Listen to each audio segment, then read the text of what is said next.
training and mentorship programs. Amit holds a Bachelor of Technology degree in Computer Science of Engineering from IIT in Hyderabad. With experience and esteemed companies like T. Shaw India Private Limited and Amazon, Amit brings a wealth of knowledge and expertise to the table. Let's welcome Amit with the spirit of continuous learning and innovation.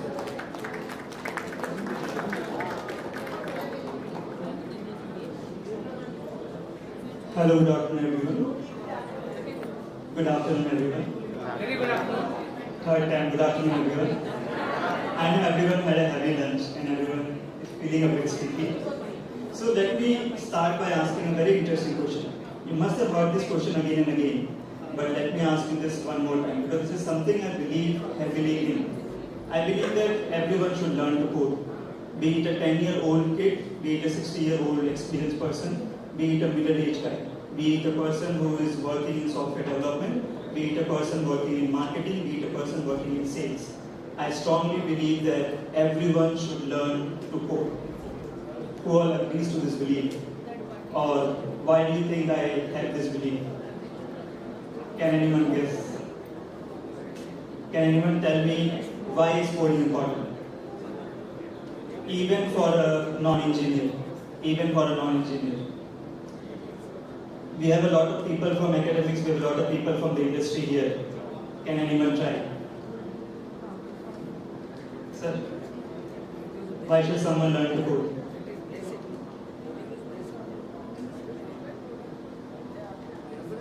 Any thoughts? Simplifying the process, it's a very good answer. Sujit sir, why should someone learn to code? All of us need to be problem solvers. Anyone else? Vijay, why should someone learn to code? Solving problems faster. Solving problems faster. So, sir, please. Analyze and quickly find solutions. Finding, Quick analyzing and quick analyzing and finding efficient solutions to problems. To get a higher package, it's a valid answer. It's a valid answer. Anyone else? Okay. Critical thinking. I think all these points has been covered already by some of the esteemed speakers that we had today. To be productive, okay. I think I'm getting lots and lots of answers. Anyone else? Facing the competition. All right. So if you look at coding and programming skills, in simple words, it's nothing but breaking down a complex problem into smaller parts, finding efficient solution for each of the smaller parts, and then connecting the dots to come up with the overall great solution. In this process of solving coding and programming skills, it improves logical as well as critical thinking capabilities of students. When you're learning to code, when you're learning to solve problems, you can apply that to any vertical that you are in. A lot of times, students tell us when we ask them this question, what else did you learn with us apart from coding skills? And these are the common answers that we get. The common answers that we get is, they get more competitive, they feel more interested, they start liking computer science, they start realizing how important the skills of problem solving is. In today's digital world, if you see, technology has penetrated every part of our lives. You take up any system, be it banking, be it healthcare, be it social media, be it sports, be it security, technology is there everywhere. The demand of skilled coders is increasing day by day, and we need to guide them, we need to mentor them in the right direction to ensure that they produce the right systems which are in the benefit of society. Now this is where Shrikant Sinha sir said in the morning that early skilling is very important. A lot of people try to learn skilling in the final semester or the final year, and that's not how it works out. Miracle cannot happen overnight. It's a continuous process which will start from the very first semester itself till the last year, and that's how skilling and upskilling happens. In fact, I was just talking to one of the colleagues here and I was discussing with her that the first thing that we should do in the first semester of college is stop plagiarism.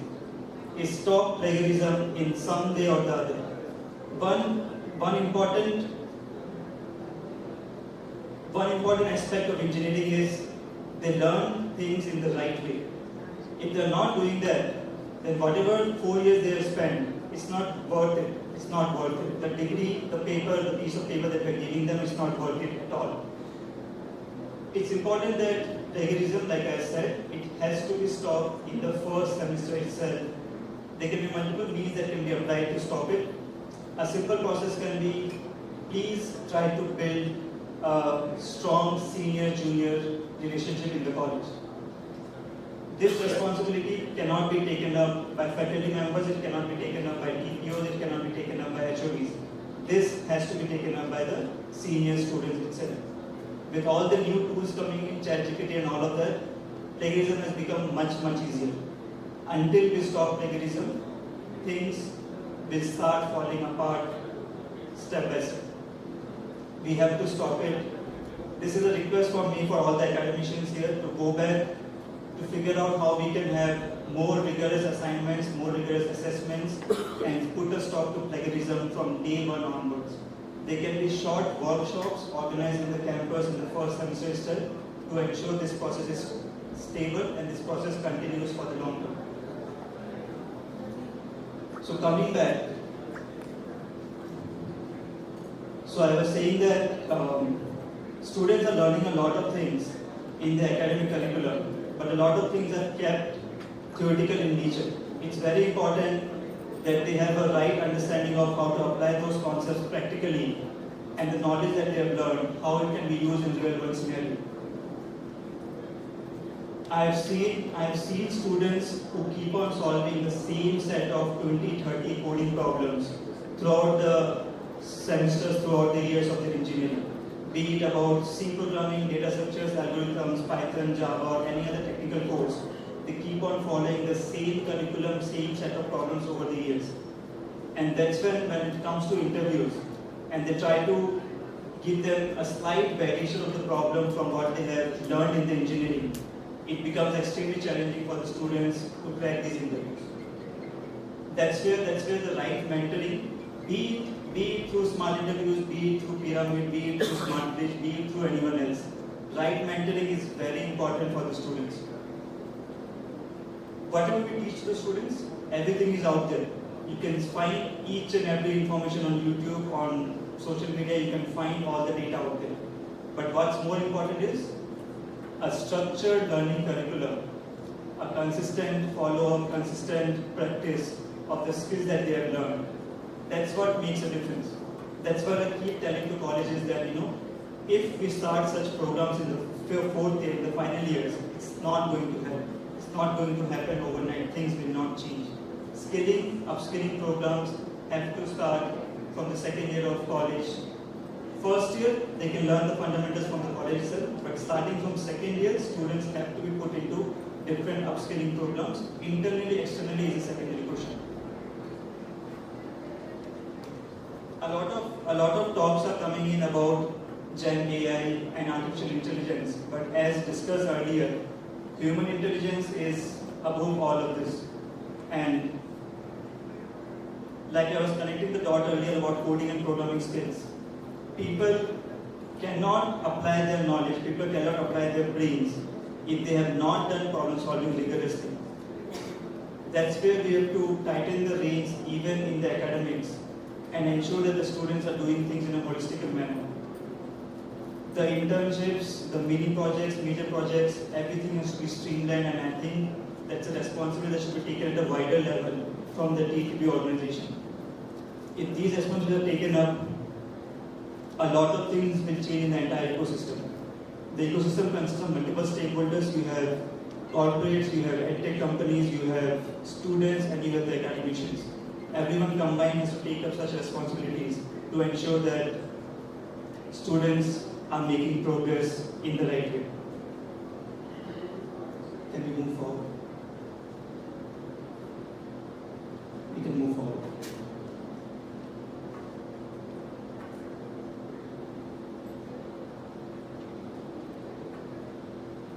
So at Smart Interviews, our focus is primarily on the practical learning of skills that students have learned in their colleges. We focus primarily on coding and programming skills, and we ensure that every concept that the student learns, they do rigorous practice on it through assignments, assessments, performance tracking dashboard, time-to-time feedbacks from the mentors to ensure that they are going in the right direction. Mentorship is very key. It is a very important key for students to succeed in their career. Mentorship can come from seniors, mentorship can come from corporate people, mentorship can come from the academicians, but mentorship has to be there for the students to be able to move in the right direction. I have seen hundreds of students fail in the technical interviews of companies. The reason is multifold. One reason is they don't have the right technical skills. There is a gap between industrial expectation and academics. The second important factor is the students are confused with what to learn and how to learn. The computer science vertical has been so much diversified that the students are not really sure in which direction they should start learning. That's where the structured curriculum, structured learning comes into picture. Over the last 7 years of the journey of Smart Interviews, we have mentored, say, about 31,000 students. And we keep hearing stories from our students that, they have never had anyone teach them in such a manner. A lot of students, I think the academicians here would agree, a lot of students have fear of coding. A lot of students think coding is difficult because the way they are taught coding in colleges, it imparts a fear into them. They solve certain problems, it doesn't move forward, they are stuck over there and leave it there.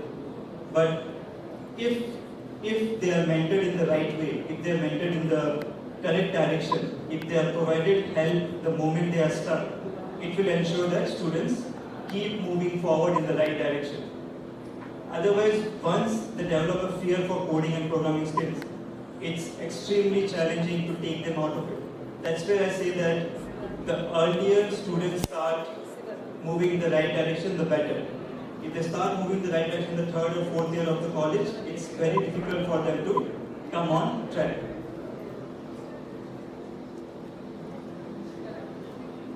Our students have got placed into companies such as Amazon, Microsoft, JPMC, Oracle, ADP. You name any company, you'll find a student of Smart Interviews working in that company. Now, the only reason this has happened is because the right mentoring, the right guidance to the students provided. Again, it's a collaborative effort put by our college collaborations as well as our mentors to ensure that the students continue moving in the right direction.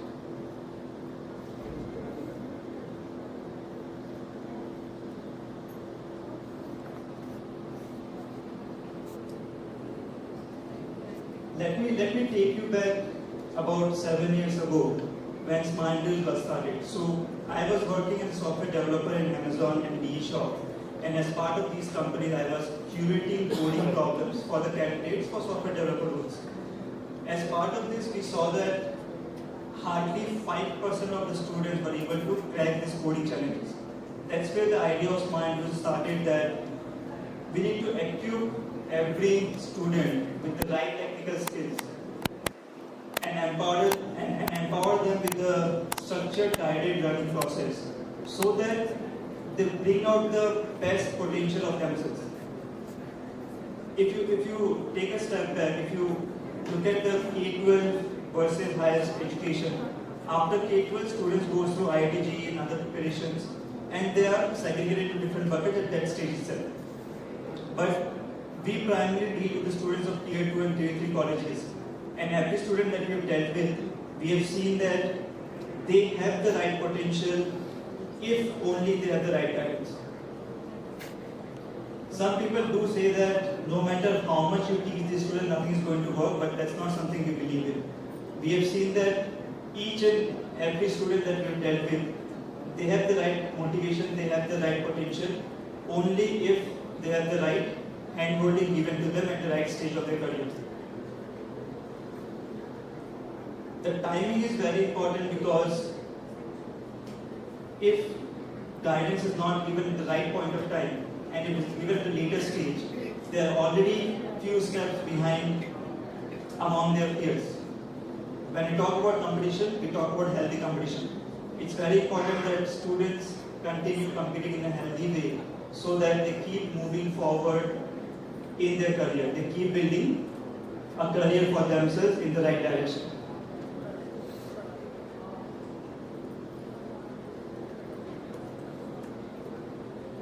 Of course, these numbers you can find it on the website. We have a good website laid out over there. You can find all the numbers, all the statistics on the website. I'm not going to bore you with all of this. We can move forward. So, like I was saying, colleges needs to start looking at training programs as investments and not as liabilities. If the mindset changes in the direction, it will benefit the entire ecosystem and everything will start moving in the right direction. Trust me, over the last 7 years, from the experience that I have gained in this industry, I can see things falling apart day by day. I see things are moving backwards and not moving forwards.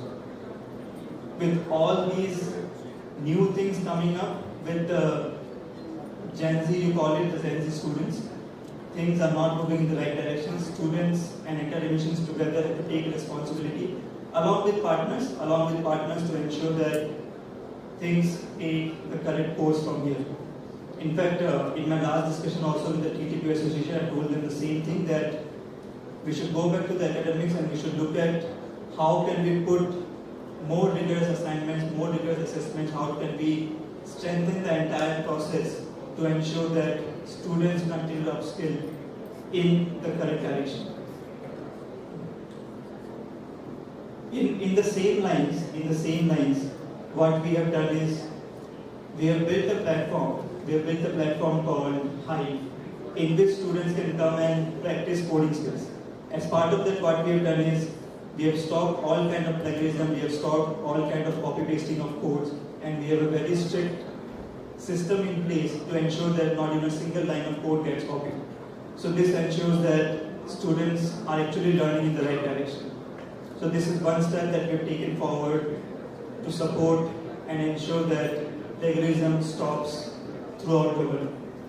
We have about 15 lakh plus code submissions on this platform so far over the last 6 months, with about 15,000 plus students working on it actively. Almost every day we see 1,000 plus submissions by students, and we can ensure that all of these submissions are genuine. So this ensures that they're moving in the right direction and not going the wrong way around. As part of our offerings at Smart Interviews, recently what we have done is we are trying to close the loop. We are trying to provide an end-to-end solution to the students, not just coming on board to our platform as part of skilling, but also getting placement opportunities to us. One of the points mentioned today by Shrikant Sinha sir was 100 students apply for a job, but only 3 out of them actually end up accepting the offer letter. So our placement support is towards increasing the conversion rate in this. So we filter candidates very, very thoroughly to ensure that they match the right GPs, they match the right skill set, and we ensure that the conversion ratio goes to as high as 50%. So if you have 2 or 3 openings in your company, we give you only 10 profiles and ensure that you cover those 3 or 4 offers that you're looking at. That's how rigorous profile matching is being done by us to ensure that the hiring cost and the hiring time comes down for companies. I think we can move forward. I think all these numbers you can easily find on the website. We can move forward.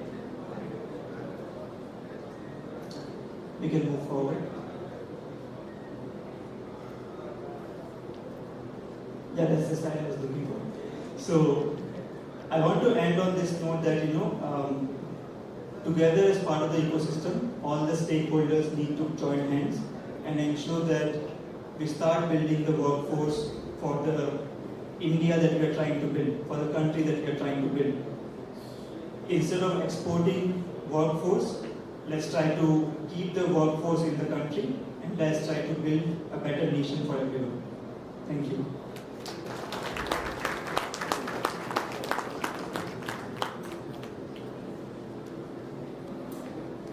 Thank you, sir.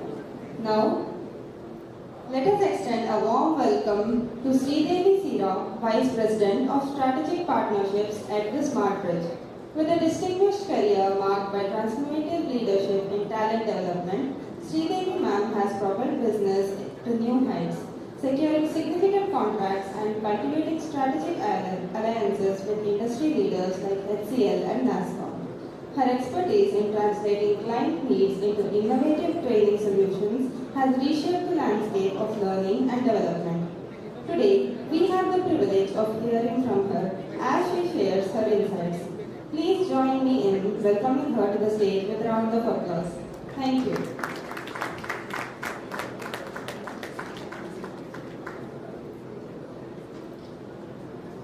Well, thank you so much. And I know postman sessions are really taxing. Not so much for the audience, but extremely difficult for the speakers to retain your attention. So how about not sitting for a while? Can I request you to join me in a small exercise? Can we all warm up ourselves just very quickly? How many requests? All of you do.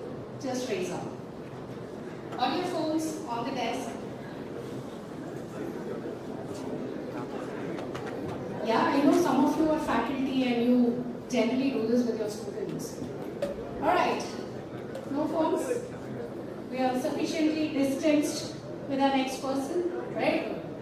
Thank you so much for being so sportive to join me in this. So the first thing is, there's no air here, right? Can we just raise our hands and call the air? Can we call from the right side? From the right side. Right side of mine. Yes. Both your hands, please. Call. Both the hands. Ask the air to come. Now turn left. Turn to your right. Right? And now call it from here. Just ask that to come. With both your hands, ask the thing to come. Now can you raise up and ask the moon to come? There's so much of sun. I hate the heat. So can we ask the moon to come? Come. Please. The moon has to come. Please call so vigilantly. Ask the moon to come. 1, 2, 3. Everybody together. Please ask the moon to come. Alright. Moon has come? Alright. Now, can we actually call our mobile phones into our hand? Just imagine there is a visionary mobile phone in our hands. Remember those days जब signal नहीं मिलता था. So what would we do? We would go to a place where we would find some signal, as you may. Can you all do this? Imaginary mobile click for ourselves, showing the moon, our lovely face. Can we do it? One more time. Now use your left hand and look at the moon and take a snap from this side. Are you doing good? Yes. Now just imagine there's somebody in front of you and you're kuchikuing with that person and just give them a massage. Can you just do this with that person? Just give a massage. Imaginary person in front of you. Yeah, I have a person, I'm doing it. Please join me. Give them a massage. Imaginary. Yeah, you can imagine anybody. We're all adults, yeah, we're permitted to do that. Yes? Have you done that? Alright. Now the last one. I know you must be thinking, what is this lady up to? Why is she making us do all of this? Now let's say we do swimming. Alright? There's a swimming pool here. Just imagine you're just folding your hands very close to your heart and doing that quick swim. Can we do this? Can we do this? Take a dip. Just quick dip. I know we all had lunch. to your body and just do a dip. Are we done? 1, 2, 3. Alright, thank you so much. Please give a big round of applause for yourself. Nobody is sleeping. Thank you so much for being a sport. Now you're all with me. Nobody is in the swimming pool. Nobody is with the moon. Nobody is still calling the air. Nobody is still imagining the massage. I hope. With me? Yes? Yes? The moon has taken away my ears.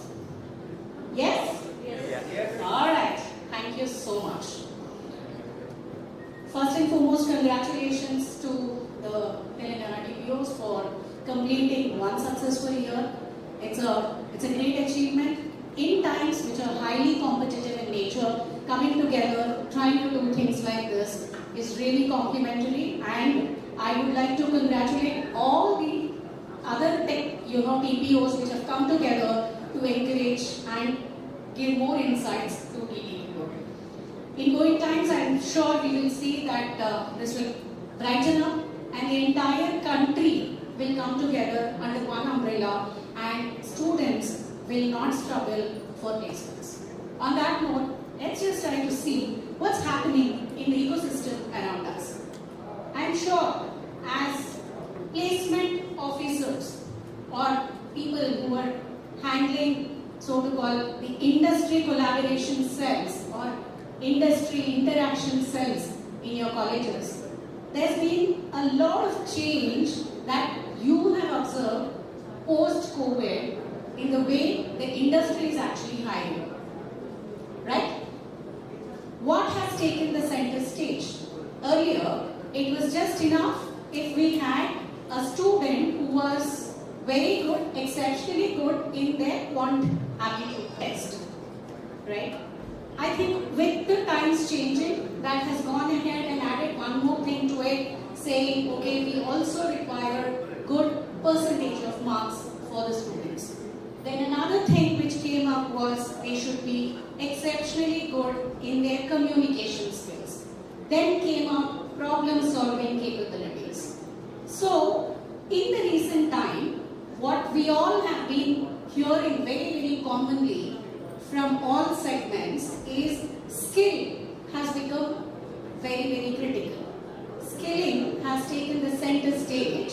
There are companies which have come forward and said, no matter what is your qualification, if you have the skill, if you have the capability, we are okay to hire you. What is that called for? Right people, right job. Am I right? So that's exactly what you will see. Can we start with it? So the entire focus has now shifted from merely qualification based hiring to something called as smart start. It's very important that we prepare our students to be smart enough, and this is something that we've been hearing since morning so many times, and even Consortium was actually talking about it.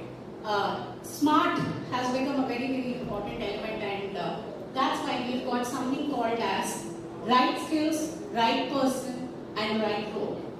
Some statistics from some of the researchers which were conducted in the recent times, and you will be pleasantly surprised to see some of these reports which have clearly called out a shift from credential-based hiring to skill-based hiring. And the research report is actually coming from McKinsey itself.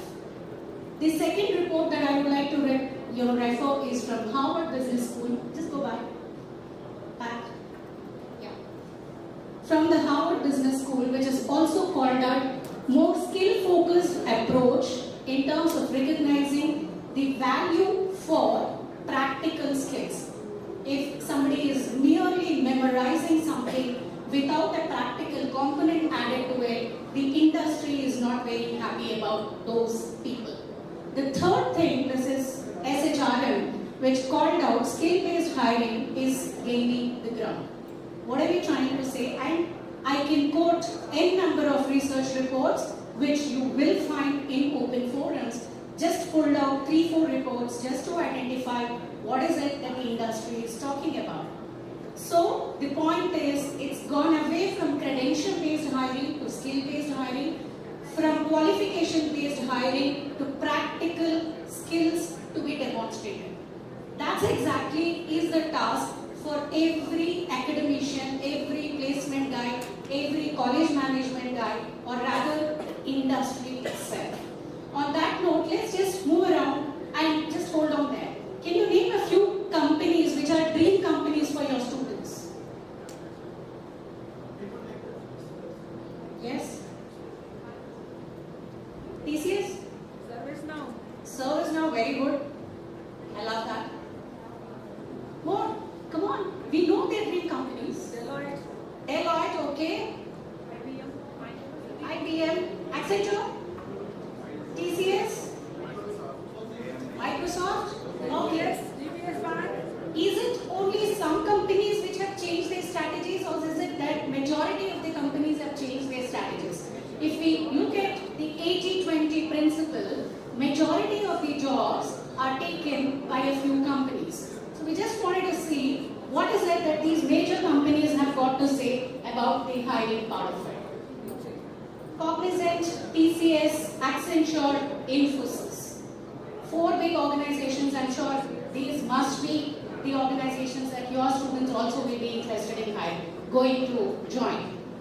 If you go ahead, and I would really urge all of you to spend a few minutes in terms of going through the report, which is the state of skill-based hiring, which was published very recently in 2023, towards December, this was published. What does this report say? 73% of the organizations, 73% of the organizations have changed their strategies, and they have moved on in terms of accelerating and moving ahead to the skill-based hiring part. This is the phenomena that you will find, and in the recent times, if most of you have faced difficulty in terms of placing your students like you placed earlier, the reason is there's something called as conscious hiring which is happening. Companies or organizations are hiring only after getting their projects into their hand. That means the time to nurture the candidate after they have gone into the placement or into the organization has moved away from the organizations, and they're expecting the students to join the organizations, A, with practical skill, second, with the project capabilities, and also demonstrated capabilities, not just a qualification. Demonstrated capabilities is what these people are actually asking for. That brought us, as SmartBridge, we are an 8-year-old organization, and we've been working very, very closely with the academia, the industry, as well as government. Some of the statistics that you will see over here will actually call out who we are. We are very, very happy, not very contented, that we have touched about 1 million lives in the last 8 years of our journey. Over the last 8 years, we are very happy that we could provide nearly about 400K virtual internships. Now, these virtual internships have a different flavor to other internships that you will find, just because there can't be so many organizations existing to provide internship to all the students. There is a timid environment which is created, like they are working in an industry, they are expected to work in a virtual environment, and that's what makes our virtual internships very, very different and unique. And we are very happy that we have closely partnered with about 2,500 plus academic institutions, stroke universities across the length and breadth of the country, and we are still counting more. 12 plus technology partners have trusted and have built a very, very strong bond with us in terms of giving their technology to us to build project-based learning around this technology stack that we have partnered with. That's what is offered in all the programs that we've been into. We have enabled almost about 25,000 plus faculty across the country, and we have taken a very, very ambitious goal for this year. We want to do 1 million internships this year, and we would like to do 15 faculty development programs in this calendar year. The details are available on our website, and then we can go ahead with those details. So the partnerships were already visible for you. We are also listed on AICTE's NEET portal. We are also listed in Swayam Plus with credit-aligned courses. Now, what is this Start Smart kind of a program that I would like to discuss with all of you? This is nothing but a training followed by or coupled with project work and topped up with certification. When I'm saying certification, I'm talking about global certifications which most organizations are currently looking for. And I'm sure most of you are also internally looking at how do we get a complete pool of the global certified talent pool available in our colleges. And the duration of the program is something which will run up to 100 hours, which can be picked up in the 7th or the 8th semesters as the case may be, wherever the students are ideally available to spend that kind of time. And above all, apart from the kind of efforts that you guys are doing, learning the technology and speaking about the technology with the project at the back of mind is a preparation which goes in terms of interview preparation that we are going to provide to the students. And that's why this interview prep module is not any replacement for your CRTs. This is a specific role-based, qualification-based, a skill-based kind of a preparation which we actually cover over there. Can you move on to it? So what are the features of the programs? What kind of certification tracks that we have? As I said, we have 12 plus technology partners. We're starting off with 4 learning certification tracks which are available. One is on ServiceNow, Salesforce, AWS, and MongoDB. These are not organizations that I will have to introduce you with, but let me just tell you, with Salesforce, I'm sure all of you have seen what is it that we have done. The kind of virtual internships that we have done has been very, very promising. And nearly about 35,000 students have completed the virtual internship just the last year, and that's the celebration that we had on 4th of March. Let me go to what we did with Salesforce, please.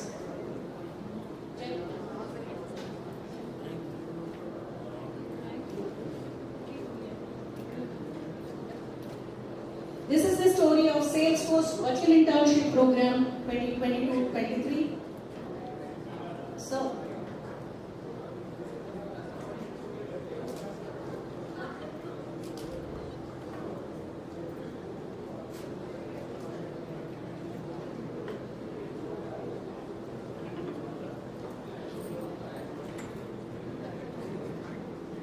is there a challenge?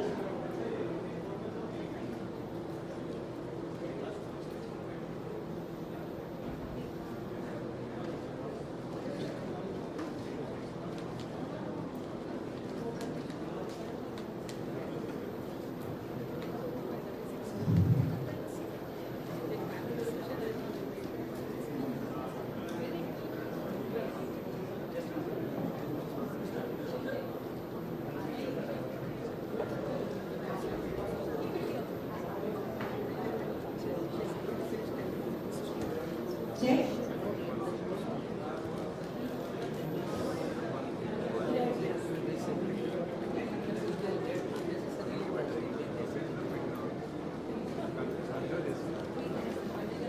Alright, while the video is getting prepared up, let me also tell you that we partnered with ServiceNow in their initiative called Rise Up with ServiceNow. Like in the morning, Bhaskar has actually highlighted the kind of technology content stack which is provided to the students, and it is highly valuable, high value ticket course which is available. We have added the project mentoring around this technology stack, and we have created a unique program to help students qualify and clear the certification program that is being sponsored by ServiceNow. And that is the project ready talent that we are trying to create for ServiceNow. Huge requirements. A lot of technology companies are currently adopting to the ServiceNow as a track, and that's something that you can look at. If you look at organizations like TCS and Infosys, within those organizations, there is a separate business unit which adopts and works, the practice unit that is called, is working on this segment, and we go ahead with that. Can we move on to the next slide, please, if there is a challenge with that? Then there is organization called MongoDB. I'm sure all of you know about full stack development, backend development. So these are programs that we have actually partnered with Mongo, and we are offering the project use cases around it and preparing the students for global certifications on the MongoDB element as well. I just wanted to go to the tracks that are available. The stack is very huge. Each of your students would be interested in a different technology, and that's what they can pick and choose from here. Can we move on to the next one? This is the ServiceNow partnership that we have, and this is the Project Ready Talent exclusively for your final year students. This program is offered. Those of you who are interested to know more about it, my colleagues Jay and Yuktesh are available around. You can get in touch with us, and we would be happy to help your final year students find what they are actually looking for. Nearly 5,000 to 6,000 opportunities are existing. 5,000 to 6,000 opportunities are existing in this year, and we can definitely line up this. In consultation with the industry partners, we have created this program. I'm sure this will be a helpful thing for your students. As I said, as part of a 1 million virtual internship program goal that we have taken, these are our tech. Can you just go back to the previous slide, please? Yeah. So these are the learning tracks which are available. I'm sure your colleges are offering some of these programs as electives or something else. So ensure that you add up to these learning tracks and add this up with the project skills, which is definitely a requirement or an ask by the industry. Ensure that your students are hands-on ready for these skills that we're talking about. Can we move on, please? So that's it from my side. Thank you so much for being a sport, joining in that small pretty exercise, and paying your attention to what we have spoken. Looking forward to jointly supply the right talent to the right organizations with the right skills. On that note, let's call for 90 billion people to be sponsored to the world's workforce from India alone, which is skill and global ready. Let's build India much stronger. Thank you so much. Thank you so very much. I think Jay and UK should raise hands so that people know that whom you have to reach out for SmartBridge for the process. And I will have everyone raise hands so that you can identify who are who's who, and where can we connect and what we can do. Thank you so very much, ma'am. Yes, sir. Thank you. There is just a quick MOU exchange that we are looking forward to. I would request Dr. Ganeshan sir from Career Development Center, Crescent University, and the president from Tamil Nadu Training and Placement Office Association. I would request Dr. Karthikeyan sir, Dr. Shastri sir from Tamil Nadu to represent the Tamil Nadu state, and I want my core team members. I have Mahalakshmi ma'am who is coming from Coimbatore, again Tamil Nadu, to be part of it, and I would request my core committee members to please join me if we are here. Yes, anyone? Okay. So, secretary should do that. So, honors to have an exchange.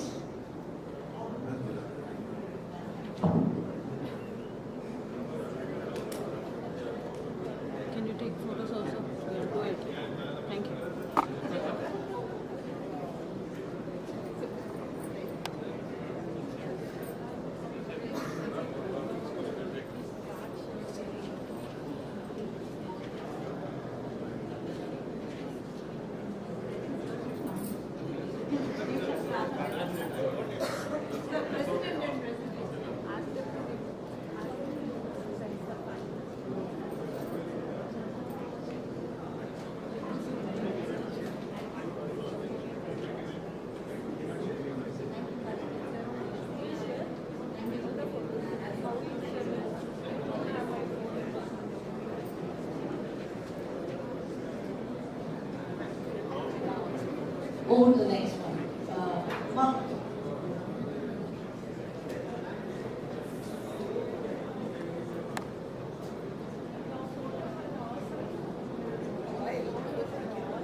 Good afternoon, everyone.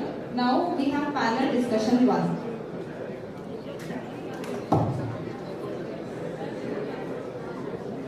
Introducing the first panelist, Deepa Wadhwani, a dynamic HR leader with over 18 years at ADP. Currently serving as Senior Director of HR, Deepa is a driving force in talent acquisition, diversity and inclusion. Her strategic leadership has shaped ADP's workforce, earning recognition as a top employer for women. Our next panelist, Lakshmi PPR, a seasoned HR professional with over 17 years of experience spanning various industries and global geographies. Currently serving as Associate Director at Metrics Lab, Lakshmi has demonstrated expertise in aligning HR strategy with business objectives, staff augmentation, and reducing costs while improving quality.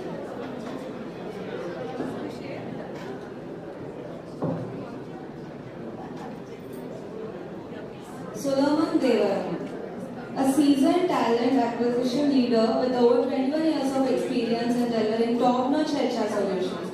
Their expertise spans end-to-end recruitment, innovative work culture practices, and strategic resourcing. With a background in managing teams and global hiring across US, Europe, and APAC. Introducing N. Kirit, currently serving as Senior Lead Talent Acquisition at Infosys Limited, with a focus on campus recruitment across 17 states in India and management of Infotech platform for certification and learning. Kirit brings a wealth of experience to our discussion. His journey includes roles at Tata Consultancy Services, Tata AIG General Insurance Company Limited. He embodies versatility and expertise in both technical and business domains. The next panelist, N. Prashant, an ambitious professional with a passion for dynamic and progressive environments. With a focus on campus recruitment, university relations, and stakeholder management. Prashant has accumulated over a decade of experience in talent acquisition roles. Currently serving as Early Careers Manager at Aviva, he previously held positions at Hitachi Vantara and NTT Data Services. Now, I kindly request all the panelists to occupy seats on the dais. I also invite Kiran Kuncham to moderate the panel.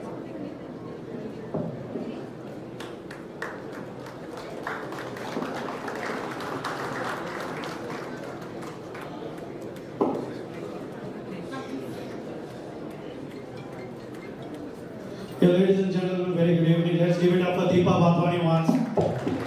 Lakshmi P. Solomon. Keep clapping as I keep sitting. I'm sure that we have a lot of insights shared from them. Thank you so much for the interaction. We're just waiting for Kirit if he's around. Request him to please, yeah.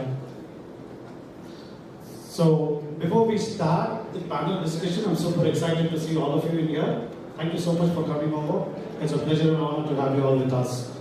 So, one request that I just, please nudge your neighbor. Nudge your neighbor once. Can you please nudge your neighbor once? Nudge your neighbor once. I don't see people doing it. Nudge your neighbor and say, thou shalt not sweat. What is that? Thou shalt not sweat. Second, thou shalt not sleep. Come on. Please tell it to your neighbor. Thou shalt not sleep. At least for next 10 minutes, your panel discussion is done. Okay, I'm sure that you have a lot of fun. Alright, thank you so much. Okay, so request every one of you to please remain calm because we can hear your voice still here.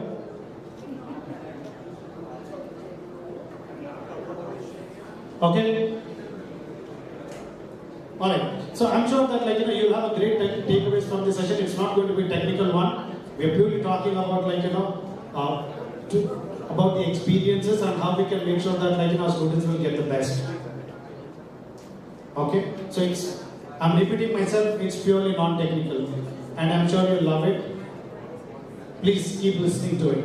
Okay, so before we get into the experience and everything, let's have a fun-filled questions. Okay, I'm sure you should be really fair enough to share your experience on this. Yeah? Are we good to go? Yes? Can I hear from you? Are we good to go? Yes, thank you. Okay, my questions would be very interesting. Please listen. And the answers also. My question to any of the panel speakers here, as most of you are from the HR fraternity and leaders as well, what is the unusual skill set that you have found in a job interview? Unusual skill set that you have found in a job interview? In a candidate. Unusual skill set. Yeah, you have to listen to these answers, okay?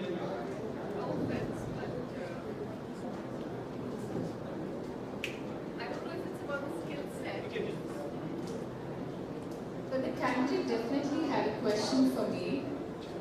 I'll give the answer and I will guess it from which region that person was. Ma'am, where can I find sambar rice in Hyderabad? So even before we could interview, this is very interesting, and I think that's when I think as HR we realized that while we are looking at what we want, there is a lot that we have to also answer to the students. So that was something very interesting. But the other thing that we really look at is, again, depending on the organizations, what kind of appetite, the agility the incoming would have, because a lot has happened after COVID. So there are a lot of those things that probably we start looking at. If we ask someone to travel, they'll come, on a short notice, would they come or not? Or would they give us stories that they have broken their leg or something? And when we tell them to turn on the camera, are they really at home or in the movie theatre? So these are those things that we really check that would they be fair enough, like Kiran said, in answering. Not sure if I could make it interesting. Yeah, absolutely. So I request all the placement officers to tell your students that not to ask for sambar or anything when they go for an interview. Yes? Yeah, that's good one. Next. So I have a very fun incident to share. I'm going to make it a little funny. Like you said, it has to be what we have faced, right? So I didn't expect this kind of a question or ask from a person that I interviewed, and it was in one of the schools that we were recently visiting. Can I take a selfie with you? That was the question. So it is very, very unusual to ask the interviewer, saying after the interview, can I take a selfie? So if I know that if I'm getting selected, I will keep this, otherwise I will. Or otherwise I remember that you are the one who interviewed. That's a good one. Let's give a big round of applause, please. For both the answers. We'll come to the action point, okay? We're just trying to set the atmosphere a little lighter. Recently I was talking to one guy. He's more like 2 years. Closer. Yeah, it's more like a 2 years experience, right? So he was asking, when we ended the call, like he wanted to check with me. So did you watch this movie, Animal Movies? But he says that I have still I love to watch movies, so you need to watch that movie. I don't know what made him to tell till now, I don't understand. That was a little interesting, which I found. Okay, placement officers, please tell the students also not to ask for which movie to watch as well. Okay, yeah. Next one. So I had a couple of interviews last year in campus housing. So he was actually not interested for the opportunity.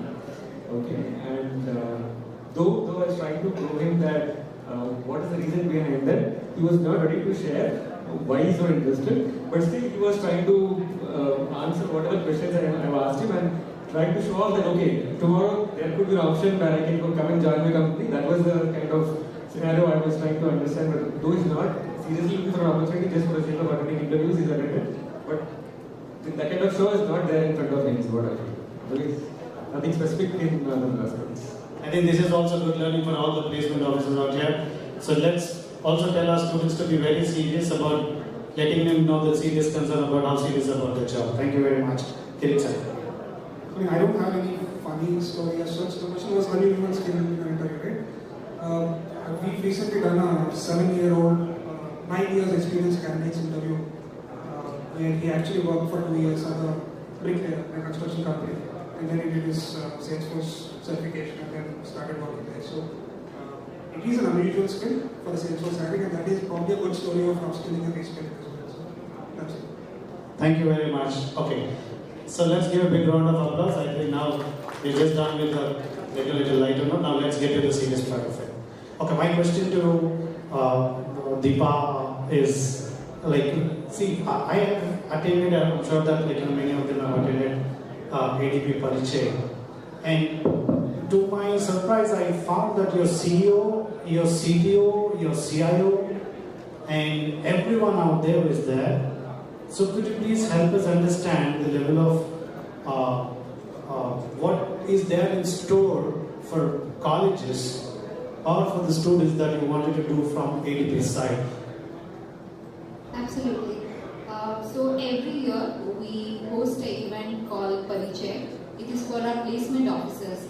See, you all are doing a wonderful job by training your students, and we need all of you to understand the culture of the organization, what your students can expect from the organization, and hence we host this. It's a two-way communication. Like Kiran said, we have our CFO, CTO, MD of the company, all of us, we are there to answer. We have a lot of fun things also, but important aspect for us is they understand the culture. ADP is 30% of our population. Year on year, we hire about grads who are coming from B school or regular schools. Important aspect today is that many of our leaders who have joined as graduates are still there. I am one of them. I joined from Symbiosis as an intern, and I've been with the company for 18 years because the kind of culture that ADP has built in, and we want placement officers to know this. And that's the reason we keep hosting it. Our leaders are very keen on helping the academics understand that we are keen on the partnership. We offer a lot of things. You're aware of that, Kiran. We keep telling them that if there's anything that ADP can help, partner better, we are there. So that's the reason, that's a commitment from me. Thank you very much, Deepa. That was a wonderful answer. Really appreciate all the efforts from the ADP and the Consortium. Thank you. My second question to Lakshmi is, see, most of the students wanted to join MNCs like Infi, TCS, Accenture, and everybody. So how do we convince students to join mid-level companies where they have a lot of learning? I think that's a very important thing, and from the morning, sessions that I have attended, where probably Mr. Sinha also mentioned, we lose out typically the MSMEs or small companies to attract the talent. Probably, I go back to the reference of the interview that they give an interview. It's okay, I have an offer, but the comparison is always at a bigger company. So there is a lot of onus on the institutes and the placement officers especially. Probably there is a lot of learning for you to really know what we are doing, what we can, do. Like Deepa mentioned about her career, I have 15% of my leadership who have joined at a similar level like you and are now leading functions, departments, and we are a global company. So that means for you it is important to know what this business is, how it will impact, and these are niche areas like us. There are a lot of companies which will promise a lot of great career opportunities. So it's very important that you have to first bridge that gap, ask us questions that the students can potentially have there in their mind. We don't mind coming and making presentations. We don't mind spending our time, energy and money doing that rather than really get into any kind of a media publicity. That's the strategy that organization has not adopted. So yes, please reach out to us, ask us questions. We're happy to share what the career path would be like. It's not about the first year. We have a very clear career path for 10 years. For a regular performer, somebody who is really doing well, accelerated performance. We are a global company again, opportunities within the organization. There are a lot of programs that we run. So that means first point of contact is the placement officers. So I think first to get trained and then become the placement officers. So probably for me, training in TPO is that get to know about the companies more and then probably go back and share with the students. Thank you very much, Lakshmi, for that opportunity. To all the placement officers, please make sure to connect to Lakshmi after the meeting, okay, so that she'll share more insights about how you can get connected and also help you get an opportunity if there is one, okay. Thank you very much for that. Next, my question to Salman.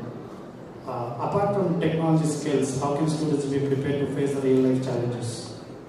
Anything if you can share from your personal experience so that they can get closer to the point. Sure. Today's world looks for a lot of things for any opportunity. What I observed in the recent past, I'll tell some of my common questions I asked for the future. Like, there are some colleges which I don't want to talk about, like when I say the colleges, plus 2 colleges, which are corporate colleges. I didn't remember where the kids or the students are made to study like 20 hours or 16 hours. Right? They're well equipped with the subject knowledge. If I ask them where is the Newton's law or anything, right, they can tell the page number or the tab. One common question I keep asking is, who's the president of India? Hey guys, you have to listen to this, please. Right? These kids would have scored 96 or 98 or 94. Right? For me, percentage is important, right? But I look for a smart guy. This is all about, apart from the skill, what we look at. Right? When I ask for a question, who's the president of India? Right? I'm telling you, 60% of the people do not answer. I'm not telling it's important or it's not important, it depends on the candidate. The second one, right, I have a kid who's an engineering third year. So my son started, trading right when he was in 10th class. He was my account. I'm not telling it's good or bad. The question is that today's world needs somebody who's smart enough. Technology is all about the skill or the subject is very good, right? Another thing, what I'm going to say is like the initiative, the learning skill. Today's world is any day, every day, it's a learning. Right? For me today, I learned something. So if somebody feels that I'm going to stick only for Python, I'm telling you, you will fail. Tomorrow, as someone was telling, right, today's Python, tomorrow will be some Cobra. So adaptability, the learning skill, the learning curve is more important. If you're not having these things, that's tough. Third one, last one, which I want to say, we need, at the college especially, we need to start teaching the kids, I will survive. I'm not sure how many of you have read the book on I Will Survive, written by Sunil Roberts. It's one of the top selling book. We need to teach them, right? If it's not, just don't take me wrong, I'm telling you, it's not emphasis or Wipro. There's another word, better word. Right? Most of the kids today's, students, they get depressed. Even I have kids, right? So they come back, Dada, they got an offer from so-and-so company. What's happening to others? So we need to start teaching them how to, get up from the failures, right? How to learn things from the failures. All these things will add up, apart from the skills, to stand up, right? So that they can perform well in the work life. Thank you very much, Solomon, for sharing those insights. We got to teach our students, it's not just the students, even our kids as well, to make sure that irrespective of whatever challenges that they face, they will survive and they'll come out victorious. Thank you so much for that. My next question to Mr. Prashant is, hiring patterns are changing dynamically. How can placement officers ensure that students are ready to thrive in those situations? Okay, I personally do not agree for this statement, sir, as hiring patterns are getting changed. To be precise, this change happens for everybody at every stage of life, right? When you look at academics, from school to college to plus 10th, 11th and 12th to engineering, there are so many changes. When students are able to adapt to those changes and placement or the teachers are trying to move to those changes, why there is a complaint that only companies hiring is getting changed? I hope all leaders seated here could agree to the statement. Why they are not able to adapt to these things, right? So I say that my 2 cents here, embrace change and stay resilient is what key initiatives that you have to take it forward for tracking this hiring and otherwise I don't think so there's any change in the hiring and Thank you. Thank you very much, sir. I think we just have to take this point back home. I'm sure that we have to take all the points back home, that making sure that students are ready for the change, embrace the change, and also be resilient in tough situations as well. Thank you so much. My next question to Kiriti sir is, sir, apart from, because you hire students in big numbers, okay, used to, but hopefully it might come up in the near future as well. Okay, so what, apart from the skills, okay, suppose what other skills plays a major role in joining Infosys or for that matter any other company, apart from technology skills? Well, naturally, the biggest other skill that we look for is soft skills in a candidate. And again, there's a common perception that there are certain agents that perform well, there are certain agents that don't. There are certain colleges where candidates are very well spoken and communication wise. It's just not the language, it's just the way you're able to communicate whatever you're thinking in your right? Even if you're very good at programming, for example, and you're asked a question that you know the answer to, unless you can put it down in a nice way, in a presentable way to the panelists, right? It's not on flight. Right? So communication does become one. The second thing I would say is being sincerity. Especially after COVID, we've seen a lot of candidates looking for shortcuts. Be it lateral, be it campus. I mean, we've seen that in both the fields. Right? Getting a job at any cost became more important than actually learning the skill. So sincerity is something that we will look for. We really believe that if you are sincere enough, then the shortcut that you see is hard work. I mean, there's not a shortcut that you see. So these two things I would say are top of the list. Many others, but I think soft skills plays a very important role. And one more question also, last question. What values do you look in a candidate before joining? See, I would categorize sincerity as part of the value itself. Apart from that, see, there needs to be a certain number for learning, right? We've heard from a lot of analysts today, a lot of guests today as well, that a lot of things keep changing. Every 5 years we have new technology that is in the market. And if a candidate does not have the hunger to learn, and especially because you're not going to work in one project all your life, you want to keep changing projects, you want to keep changing your career streams also. So as long as you have that learnability factor along with sincerity, I think these two should keep you in good stead in any career. Thank you very much. So soft skills and also passion to learn is what actually helps all the students to get into good corporates, and also the presentation skills does matter.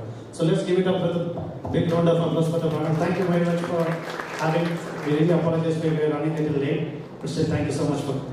Thank you.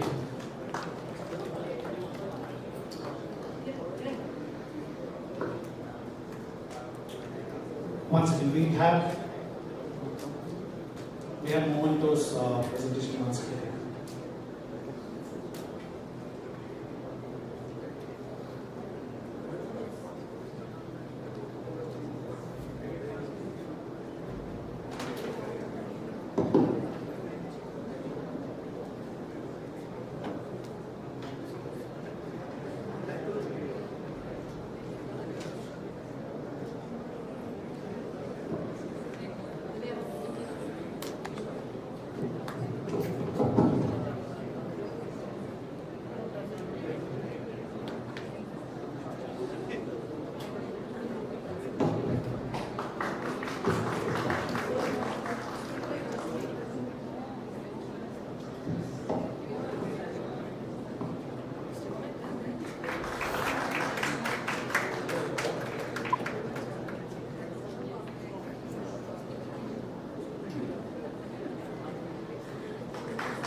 Sir. Sir, I'm at live session.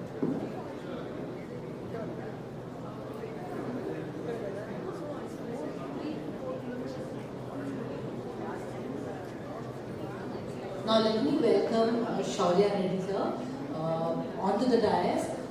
Sir is heading this center and we would like to, understand the background of Bala Vikasa NGO with whom we have partnered and are looking forward to, doing more events in future in this case. And they have a great contribution to the society that they are doing. So over to you, Shaurya Reddy sir. Thank you, Ji. Good evening, everybody. Good evening, sir. Tired? Yeah? Okay. Actually in the morning, I want to come here and extend a warm welcome to all of you on behalf of Bala Vikasa, but because of your busy schedule, I was not able to do it. But anyhow, I welcome each one of you to this campus. How many of you heard about Bala Vikasa before coming here? Anybody know about Bala Vikasa before coming here? Not many people. Okay, it's a shame on us, not on you. Right? So I'll just give you brief about Bala Vikasa and see how we can work together after you go. So we are one of the biggest non-profit in India, established 45 years back, and the founder name is Ms. Bala Singareddy. Many people mistake Bala Vikasa is Children Vikasa organization. No, this is founded by Ms. Bala, who is a Telugu lady from Warangal, married a French Canadian, settled in Canada. So we are non-profit, non-political, and a very secular organization. And we are not a welfare organization, we are a community development organization. Welfare is where you feed the people when somebody is hungry, like Mother Teresa. It's a very good word, but purposely we are not into that. We are here to help the people to help themselves. We are here for sustainable development. Our approach is we build the communities before building a project. Right? And then what do? We are the pioneer in India to form women's self-help groups. Much before government thought about Dwakra groups, 40 years ago, we formed self-help group in 1,500 villages involving 3 lakh women. And then we have 20,000 widows, 1,600 orphan children. And we are the pioneer in India to initiate first community water plant. Because in Telangana, Florida is a mountain. Then Parishkaranga, 2 rupees 20 liter can. We started 23 years ago, and today we have this program in 1,500 villages. Every day, 30 lakh people drink water from our project. And it is technology driven, smart card system. Card పెడితే నీళ్ళు వస్తే ఊర్లో 7 లక్షల కుటుంబాల్లో మా water ATM card ఉంటాయి జోన్లో. It's safe water revolution ఇటువంటి పరిస్థితి మన బాగా కాస్త 7,500 హ్యాండ్ పంప్ వేసిన గ్రామాలలో and 480 overhead tanks constructed, highest number by any NGO in the country except Sai Baba Garu, Nantapur district, as a charity organization. Tarvata 800 చెరువుల పుడికలు తీసినాం మేము. What is the mission Kakatiya of Telangana government was our brainchild. It's not Telangana government. It's Bala Vikasa initiated and government took it up. And we formed model villages. అటు మోడీ కావచ్చు, ఇటు కేసీఆర్ కావచ్చు, రేవంత్ అందరూ కూడా గంగదేవి పెళ్లి గ్రామం అంటా ఉంటారు కదా, గ్రామం లాగా. We started that model village in Telangana and 600 government school దత్తత తీసుకొని విద్యా వికాసం ప్రోగ్రామ్ తోని we improved the infra of the government schools. ఇది ఫర్నిచర్ కావచ్చు, లైబ్రరీ కావచ్చు, కంప్యూటర్ ల్యాబ్ కావచ్చు, ఇట్లా we improved the government things. So ఇట్లా ఆర్గానిక్ ఫార్మింగ్ అనేక ప్రోగ్రామ్స్ ద్వారా we reached 7,500 villages in 8 states in the last 45 years. So this makes Bala Vikasa as one of the widely spread non-profit organization. Tarvata we have a training center. Actually, our headquarters is in Warangal. This is not our headquarters only. Our headquarters is Warangal.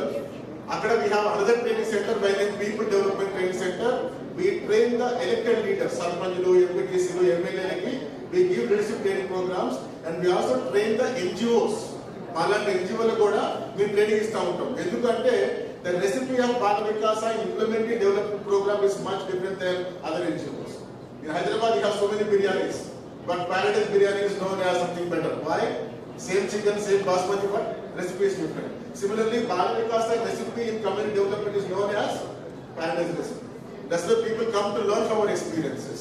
అట్లా ఇప్పుడు 86 దేశాలు NGOలు, university students came to Bala Vikasa to learn from our experience. So in that way, we are a globally inspiring training center from Warangal. And this is our third vertical. Idi centre for social and responsible business. ఇక్కడ ఏం చేస్తామంటే, I think most of you know, in India CSR is a mandate. Every company which is making money, they have to spend 2% of charity. They have money, but they don't know how to use the money for a good purpose at the village level. డబ్బులు ఖర్చు పెడతారు, బ్యానర్లు వేస్తారు, opening చేస్తారు, పేపర్లో photo వేసుకుంటారు, కేల్కతం. They are not looking at the impact. So we are here to help the corporate companies how to design sustainable development programs. మాకు 40 ఏళ్ళ అనుభవం తీసుకొని, this training center is to mainly train the CSR teams of the big companies. Almost 10,000 companies in India are spending money for charity. So అటువంటి టీంలకు training ఇస్తే వాళ్ళ డబ్బులు మంచిగా వాడుకోవడానికి ఇక్కడ ట్రైనింగ్ పెడతాము. ఈ centre is not a NGO standard centre. మా వరంగల్ అయితే ఇక్కడ ఉండదు. This will built it to accommodate the comforts which are required for the corporate clients. మేము మంచి ట్రైనింగ్ ఇచ్చినా కానీ మళ్ళీ రమ్మంటే రాదు. NGO స్టాండర్డ్ కార్పొరేట్ స్టాండర్డ్ వేరే ఉంటుంది కదా. వాళ్ళు ట్రైనింగ్ వస్తే వాళ్ళు సిటీ పోతే 10,000 రూపాయల రూమ్లో ఉండాలా, ఏసీ గదుల్లో ఉండాలి. కాబట్టి to attract the corporate clients so that they can impact the society. Bala Vikasa is in the business of impacting society, right? Whoever the stakeholders we work with them. So కాబట్టి ఈ 10,000 కంపెనీల CSR వాళ్ళకి పట్టు రావాలంటే వాళ్ళ తగ్గటువంటి ఫెసిలిటీ ఉంటేనే వస్తారు. కాబట్టి ఈ కార్పొరేట్ స్టాండర్డ్ లో ఈ విషయం ఇంపార్ట్ చేశాం. సో ఇక్కడ another thing what's happening is we can work together is we are incubating social enterprises. We have startups, right? Startup, we have two types of startup. One is money making startup, another one is impact making startup, and that is called social enterprises. And this center we want to make it India's biggest social startup incubator. Like the T-Hub, India the biggest incubator la unnado, we want to make this campus as one of the biggest social startup incubator. Enduku valku pani cheyalante, these innovators are creating a solution to social problem which is not solvable by the government or NGOs like us. They come with the innovation. So ఇటువంటి కార్యక్రమంలో మీ కాలేజీలలో if students are coming up with some social innovation, రైతు సమస్య, పర్యావరణ సమస్య, health సమస్య, ఇటువంటి సమస్యల మీద ఏమైనా ఇన్నోవేషన్ ఉంటే please connect with them with Bala Vikasa. We are here, of course we are incubating, but for scaling up whatever it is. We have one of the big strengths no other incubation center have in the country. Adentante, any business to succeed, you need a market. Even if you have a good product, if you don't market, if you cannot market, you cannot succeed. Maaku unnatuvanti 7,500 గ్రామాల network, let's say startup is incubated by బాల వికాస. వాళ్ళు సొంతంగా పోతే ఊళ్ళో ఎవరు దేకరాలి. అదే మీరు పంపిస్తే సర్పంచ్ మీకు రెడ్ కార్పెట్ వేసి ఊర్లో మీటింగ్ పెట్టి జనాలను కల్పిస్తే you can sell your product well at the village level. So after we have a big strength to collaborate with the startups. So any incubation center from your colleges, if you are looking for some market support or any incubation support or any internship, ఇన్ని పథకాలు ఉన్నాయి కదా మాది. పొద్దున sir వాళ్ళు చెప్పారు కదా, students కి NGOలలో కూడా కొంచెం ఎక్స్పోజర్ పట్టుకొస్తే ఎంపతి పెరుగుతుంది, పిల్లలు మంచి పౌరులాగా చెప్పారు. కాబట్టి we can work towards that kind of internship collaborations or any exposures or incubation దాంట్లో కూడా పెట్టుకోవచ్చు. తర్వాత మా టీం కూడా కొన్ని కాలేజీతో మా టైం ఉంది ఇక్కడ. కొన్ని కాలేజీతో I don't know names, but we have a team. We go to colleges to conduct workshops. 2 రోజులు వర్క్షాప్ పెడతాము. దాంట్లో స్టూడెంట్స్ ని ఒక ఇన్నోవేషన్ తోని ఒక ప్రాజెక్ట్ దాకా పక్కన వర్క్షాప్ అవుతుంది అన్నమాట. సో అటువంటి వాటితో కూడా we can collaborate. So this is the background of Bala Vikasa, and you see where we collaborate. Maybe in training programs, or maybe doing some charity around your college campus or whatever it is, right? So we can look at those kind of things. Our internship programs, we are facilitating for at least 10 colleges now. So if you need any internship things, let's discuss also. So ఇక్కడ మా ఫెసిలిటీలో I think మీరు అందరూ ఇక్కడ ఉన్న campus ఉంటుంది కదా, 120 bed accommodation facility ఉన్నది. ఇది ఒక 70,000 SFT building, we have 6 classrooms. We also rent this facility when we don't use this. We did not build it to rent. తర్వాత కొత్తూరు రాగానే ఇది భలే బాగుంది నిసాం అన్నారు. This is not a Nissan. We created a top-notch learning environment for the stakeholders. So ఇది మా NGOలకి, మా CSRలకి, మా యూత్కి, మా వాళ్ళకే వాడతానికి పెట్టుకున్నాము. ఎప్పుడు ఎప్పుడైతే మేము వాడకుండా ఖాళీ ఉంటుందో we rent it out to NGOs, government, corporates or anybody for activities of this type. అట్లా మీకు ఏమన్నా మీ నెట్వర్క్ కావచ్చు, మీ college, I think few colleges came out with their staff for activity out. మంచిగా బయట నాలుగు వాడుకుంటారు అని కూడా. So you think about it wherever we can collaborate. So I'll be happy to interact with you anytime. Thank you for giving this opportunity. Once again, welcome and enjoy the today's day here. Thank you.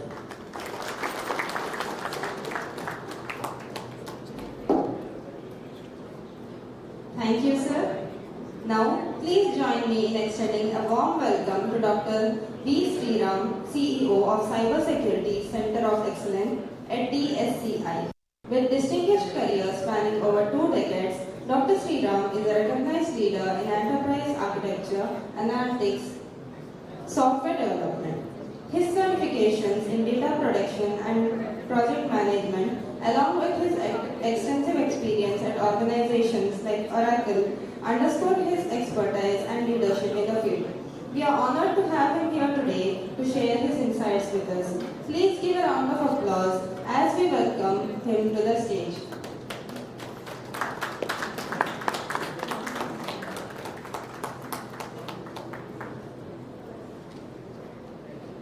Hello everyone. Hello. Yes, what a pleasure and honor to be with all of you here. Thank you very much, Professor Vijayamai. And to all of you, well, I come from, she's given a very generous introduction, but we are the cybersecurity arm of NASSCOM. Okay, so anything cybersecurity and privacy in NASSCOM comes to us. Okay, so we have a slide deck which is coming up. So we are very lucky in the sense to have a cybersecurity center of excellence. Very few states have it, and we have it here. What are the things that we do? We are incubating about 45 cybersecurity startups. That is one thing. Only pure cybersecurity and privacy startups. It is one of the largest growing area, cybersecurity. Very often people are neglecting emerging areas and are rushing towards any job that they get. The whole point is that cybersecurity, as we'll see, is a $2 trillion global market growing to be. And if $2 trillion are not invested, there are going to be straight damages worth 10 trillion also. At a world, very, very conservative estimate also, it is somewhere $200 to $500 billion market, which everybody agrees on. So the unemployment rate is somewhere around negative 15%. India has 1.5 million probably open cybersecurity jobs. How have we geared up for it? So worldwide, cybersecurity is a growing threat. Cyber threats are a growing threat. You'll find if it were an economy, then the first one in the world would be US with $26 trillion of GDP. The second one would be China with $18 or so trillion of GDP. The third is cyber crimes with about $8 trillion of GDP, quote unquote GDP. And the next is Japan or Germany, which are half of it. And after that comes India, which is about 3.7 or 3.8 trillion dollars of GDP. So, which means that something that is of the size of the third largest GDP in the world, how should you treat it? And it is deemed as the #1 risk in the world today by most of the insurance companies. So it is very, very large. So countries have been bringing out standards, laws and everything, cyber frameworks and laws. For example, privacy laws, data protection laws. Last year, 2023 TTPOC Act was launched. So now data protection laws are there in 137 countries around the world. If you have to be compliant, if you have to do business with any of the countries, and any Infosys also is doing only a slice of its revenue comes from Indian market, the remaining comes from global markets, they need to be compliant to those laws. So we have a great opportunity here in the sense, if we build a sufficient pool of talent here in India, we can service the global needs, the very large global needs. So please understand where we are coming from. Any software or anything may use AI, may not use AI, may use blockchain, may not use blockchain. It's not tied to any specific. By the way, cybersecurity has all of those. But any contract compulsorily going ahead has to have the clause that it is cyber safe. It is safe, cyber safe, and has data protection, especially if it's dealing with personal data. And not only the company, but its subcontractors, its consultants, the entire chain has to be cyber safe. That is one of the clauses which is there in cybersecurity, in most of the contracts. Yeah. So very quickly, this is what we are. We have 3 goals. We are an industry body, first and foremost. Though we deal with academia, we deal with governments and all, because we believe in industries where jobs are created, collaborations are forged, research is funded, lots of value is created, and so on. So here, the first goal is to strengthen the posture of cybersecurity and privacy in the ecosystem. The second is to help the industry capture a share of the $2 trillion global market, cybersecurity market. The third is to accelerate innovation and entrepreneurship. As I mentioned that we have 45 cybersecurity startups. Okay, yeah, next. So this is, if anyone wants a breakup of what those $2 trillion markets are, here it is. Next. Yeah. So these are governing council. Jayashankar is on the board. Ajit Dole, his NSCS representative sits on the board. And Mighty Secretaries representative sits on the board. And also the managing director of JP Morgan Chase and a whole host of people, including startup representatives, are there on the board. Alright, next. So these are the few pillars of cybersecurity, how we work. One is the industry, large, medium and small tech industries, which cover all the tech enterprises, plus the medium size and the startups. So startups we already mentioned, access to market, access to capital, access to mentors and so on. Loads of talent requirements they have. The second is government, central government, state government, law enforcement agencies, defense and policy making bodies. We are involved in all of those. The third is academia and R&D. What do we do with academia and R&D? What we do is R&D programs, then we do faculty development, student development, hackathons, then research and collaborations, events and conferences, and so on. So we've tied up, for example, a hackathon is coming up. We've tied up with Cardiff University, with Telangana State Police Cybersecurity Bureau, then with CSW, with JP Morgan Chase, with Deloitte, so on. Okay, lots of people. It's an India-wide hackathon. So and of course, talent acquisition and all that, recruitment and all that also come under this on academia. And then user groups. So user groups are those side of the industry which are the non-tech. I mean, not that they don't have tech on, for example, banks have large tech teams, but they don't sell technology products and services to others, right? So what do we do with them? We run something called use case clearinghouse workshops, in which we extract the critical use cases out of them and we give it to the tech industry so that they can build solutions. So there are also loads of talent requirements. The last one is collaborations. We are very rich in collaborations. If you want to put your college on the world map, we will tell you how to do it. We have many collaborations with Netherlands, UK, Israel, Estonia, Australia, US, and so on.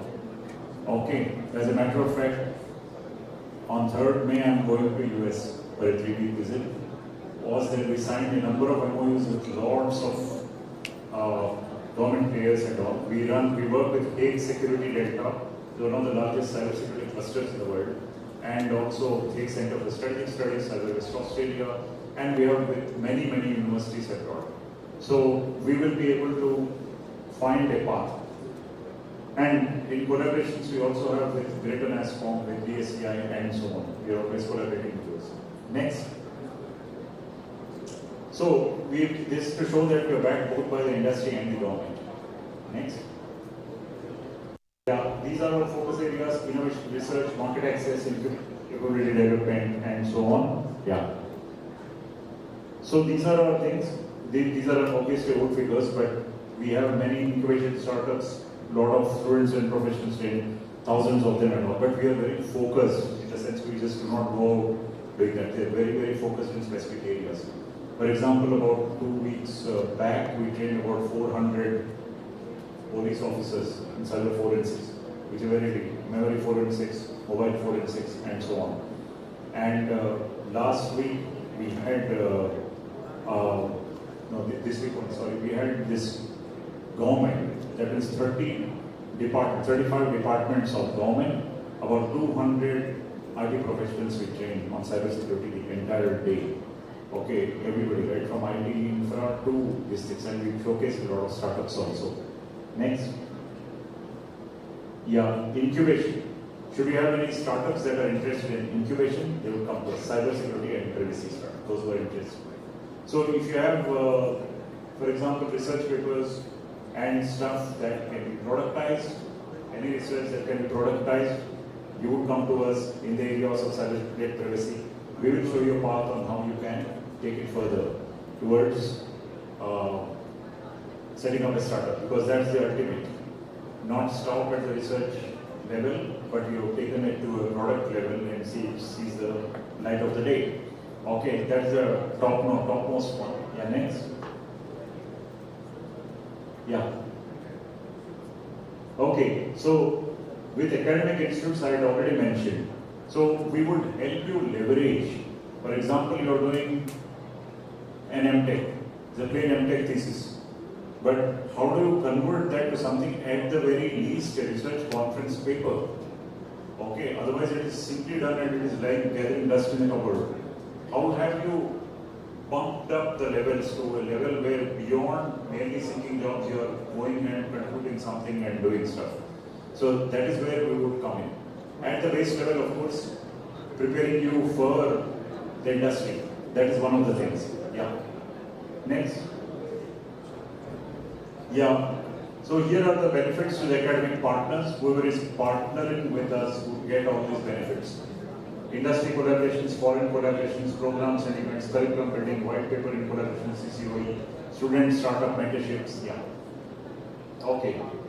Some of the papers, our publications on IoT security, okay, on proactive configuration management, and so on TTPOC Act. Yeah. Our delegations to Dubai, Netherlands, Australia, and so on. Yeah. So people keep asking that, what does the cybersecurity career map look like? Here's what it looks like. Okay, at the base level, there are technology skills, and as you go up, so we target all of these levels, and finally at the top level, there are the C-level skills which are there. We also give programs for the board. How does the CISO present to the board? Okay, to the bottommost levels. Yeah. Next is the growing field of data privacy. Many are not aware of this at all. Okay, so we work with many law schools also and management schools, plus all the tech. There is something called privacy engineering and privacy enhancing technologies. Many are not aware. Extremely rich field which will pick up. As I mentioned, the governments around the world are taking this very seriously. 7 countries are adopting data protection laws. How do you implement data protection? That is what these privacy enhancing technologies are all about. Next. Yeah. So here we haven't come to you empty-handed. Great AppSec hackathon, India-wide, get into action, have your colleges sign up for it. So, but the first thing, in order to engage with us, you need to sign an MOU. At the very least, you need to sign an MOU with us, which costs nothing. It's a non-commercial MOU. We have done it with 50 colleges plus, they get advantage of it. So, then you can have your students participate, you can work out details, but it is extremely cheap. It's not lakhs of rupees, it will start something like 1,000 rupees per student. Yeah? So, yeah. Next is, so the key sponsors and all, they are very much interested in the top talent. Last time we had 7,000 people across the country. Extremely good talent came out. And even that certificate itself carries so many stamps and logos on it. Right from Netherlands Embassy to Hague Security Gate to the embassies of both countries and the Cybersecurity Center of Excellence, Government of Telangana. It carries a lot of logos which has a lot of value. Here's the one, the Great AppSec Hackathon. Yeah, next. Fine. Yeah. Okay, this is the Indo-Dutch Cybersecurity School. This is the last one I mentioned. This is in the cyber month of October. So every day evening 2-hour session by Netherlands experts and different experts in all the contemporary areas. After doing this, you will never be ignorant of any area. For example, IoT security or quantum, okay, or networks or privacy. You will not be. There are many areas which are not even heard or known of, like cyber diplomacy and all this. These students will get to know of it. You can run at the end of it. There are challenges which they can do, and then they can get a certificate. Again, very valuable. So there are two things. One is knowledge, the other is skills. So with hackathon and all, you get hands-on skills, and we'll teach you also. We hold typically AppSec, application security training, and also different parts. And this Netherlands thing, entire Indo-Dutch one happening in October. We are signing up right now. It's all virtual. Everything is virtual because there are experts from Netherlands and all over students from India and all that.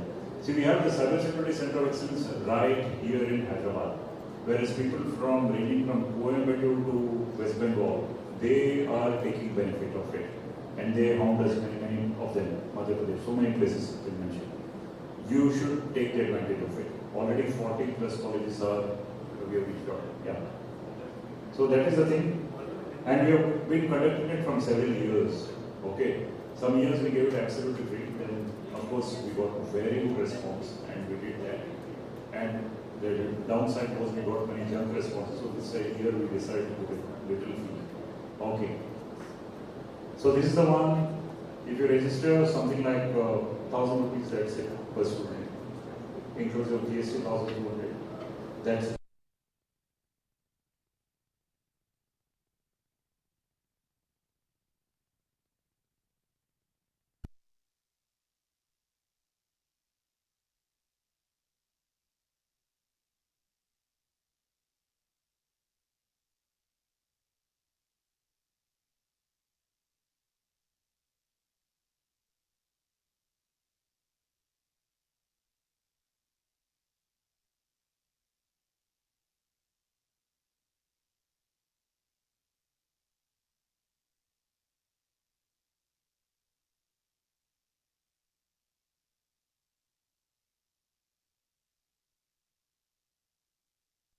So very often we have things saying that what's happening in this field, you ask this person, you ask that person and all.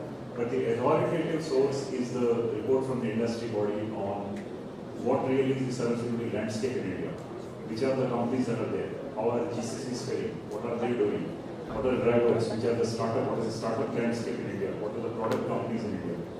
These would be the authoritative sources. Okay. So if you are interested and you're game, then let's connect. I know it's been a long day for you, but connect. I have my colleague Amir here. You can stand up please now. Okay, and then we can help put cybersecurity on your map. It's one of the richest growing emerging technologies fields. Very interesting. One last statement I want to make is that it will never go out of fashion. Just like defense and police never go out of fashion. Individual technologies may go out of fashion or get commoditized. Once it is there, it's there everywhere. So nobody says that color TV is something special, where it's there everywhere now. So similarly, same thing is going to happen with many fields. They get commoditized, but cyber is something that will never ever go out of fashion because legally they are required. Okay, right. Thank you very much.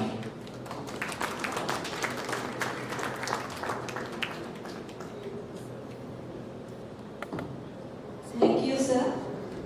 Allow me to introduce Sri Ravi Kumar, a person of great knowledge and expertise in the realm of taxation. As a Deputy Commissioner of Customs and Central, Sri Ravi Kumar exemplifies excellence in his field. Give a big round of applause for Sri Ravi Kumar as we eagerly await for his insights and wisdom.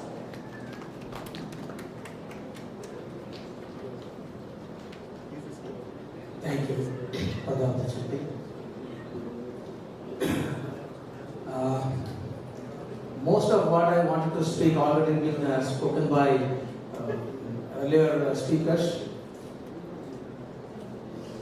Now, with a very good evening to you, all of you, ladies and gentlemen, I would like to appreciate, acknowledge the contributions of the TPOs. I feel in my experience of listening to what a TPO is since morning, I understand that you are a second mother after the mother who brought us into this world. You are the one who is going to send this trained person into the world to deal with his life and eke out a life. So that is the honor that you have got. You have to assess the person. You have to look at what capabilities he has, what competencies he has got. Accordingly, you put him at a particular level. So that is how he starts his life. You are contributing in other way as a mother. That's why I compare you all to a mother. I actually acknowledge all the TPOs. Can you acknowledge me back for your acknowledgement? Are there no TPOs here? You are all TPOs, isn't it? I have acknowledged you. Thank you for who are you being. And as a customs officer of having so much of experience of more than 33 years of my life, I am retiring in a couple of months. So I was wondering what to do after my experience in life. How do I collaborate? How do I contribute to the next generation who are going to inherit our country? We have done, those who are at my age, we have done our best to see that, the country has whatever the status it is, how it is. Now it is for us to only train and empower you, the next generation youth. So I was wondering, and I found that as Mr. Bansal also was telling, the same kind of a feeling that you had, the views that you have expressed, that the next generation has to be trained properly, otherwise you don't know where they will take this country to, and we will be helpless at that time. So at least we can feel that we have done our bit. So this is my intentions of going into the training and empowering the next generation, irrespective of what kind of a profession they are, what kind of occupation they are, what they are doing, at what age levels. So this is my,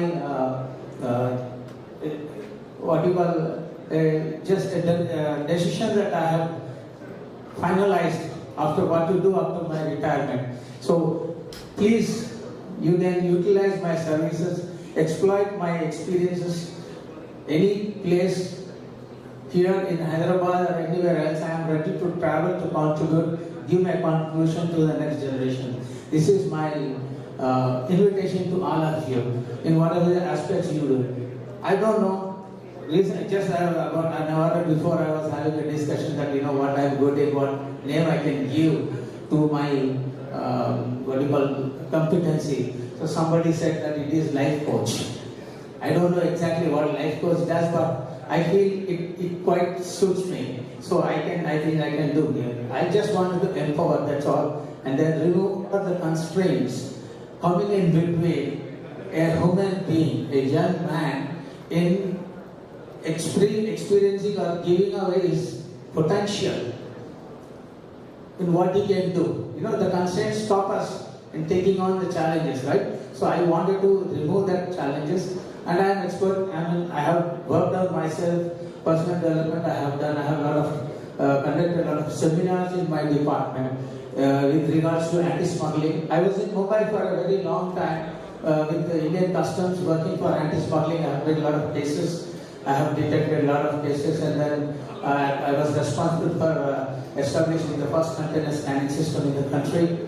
I have been trained in USA for anti-smuggling, CTPT with Australian Customs, so many other countries that I have been trained with. So these experiences of life, I wanted to contribute to our youth. This is what my invitation is. Thank you so much, Madam Vijayaman. Thank you. Thank you, sir. Just 1 minute. Sriram sir also, if you also can join on the stage, we would like to take you on the stage.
Now, let's give a warm welcome to our esteemed guests from VIT Bangalore as they take the stage for a special session.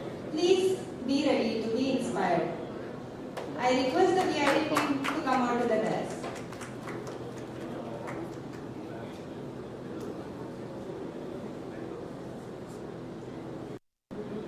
Good evening, everyone. Being a speaker in the evening is so tedious task to gain the attention. So far you would have heard about the various companies which talk about enhancing the skill set. So here I am going to talk about one of the unique initiative of VIT Bangalore, where we bridge the gap between the borders of international borders and the skill sets through the new and unique initiative of VIT Bangalore.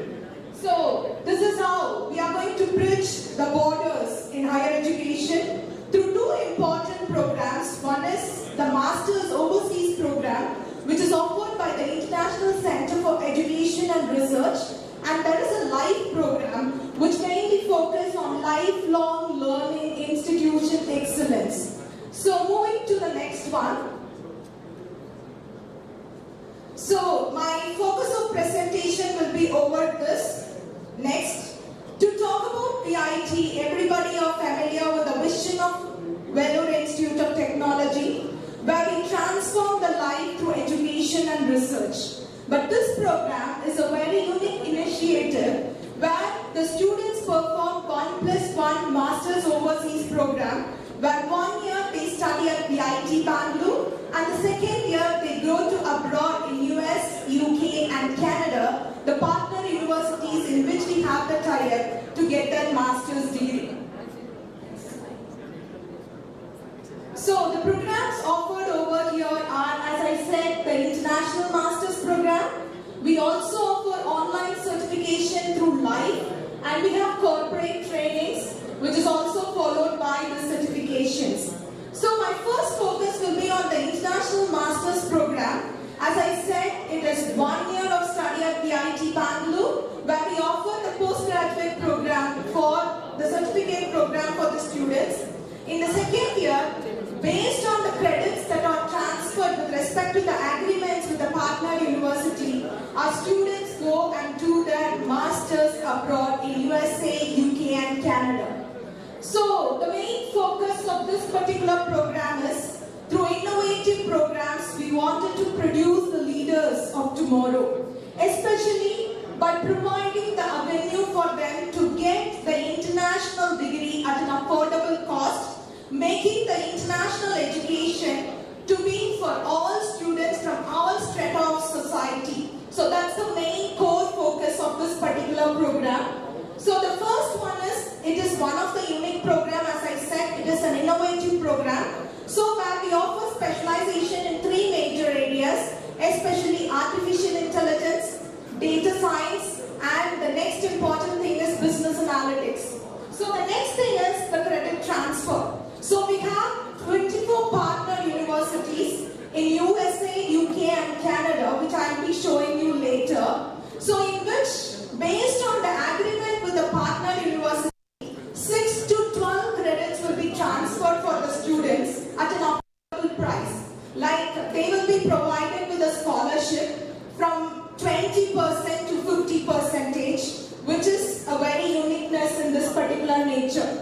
And the curriculum structure is focused at BIT Bangalore in such a way that we call our students as COVID batch students when they come from 2019 to 2022. The reason is they would have taken up the online courses, that is, we would have taught them in online, and the faculty and the placement officers would have seen how the performance of the students who have taken up the online education. So in order to bridge that particular gap, we always start with a bridge course, which provides them a very strong foundation in the programming.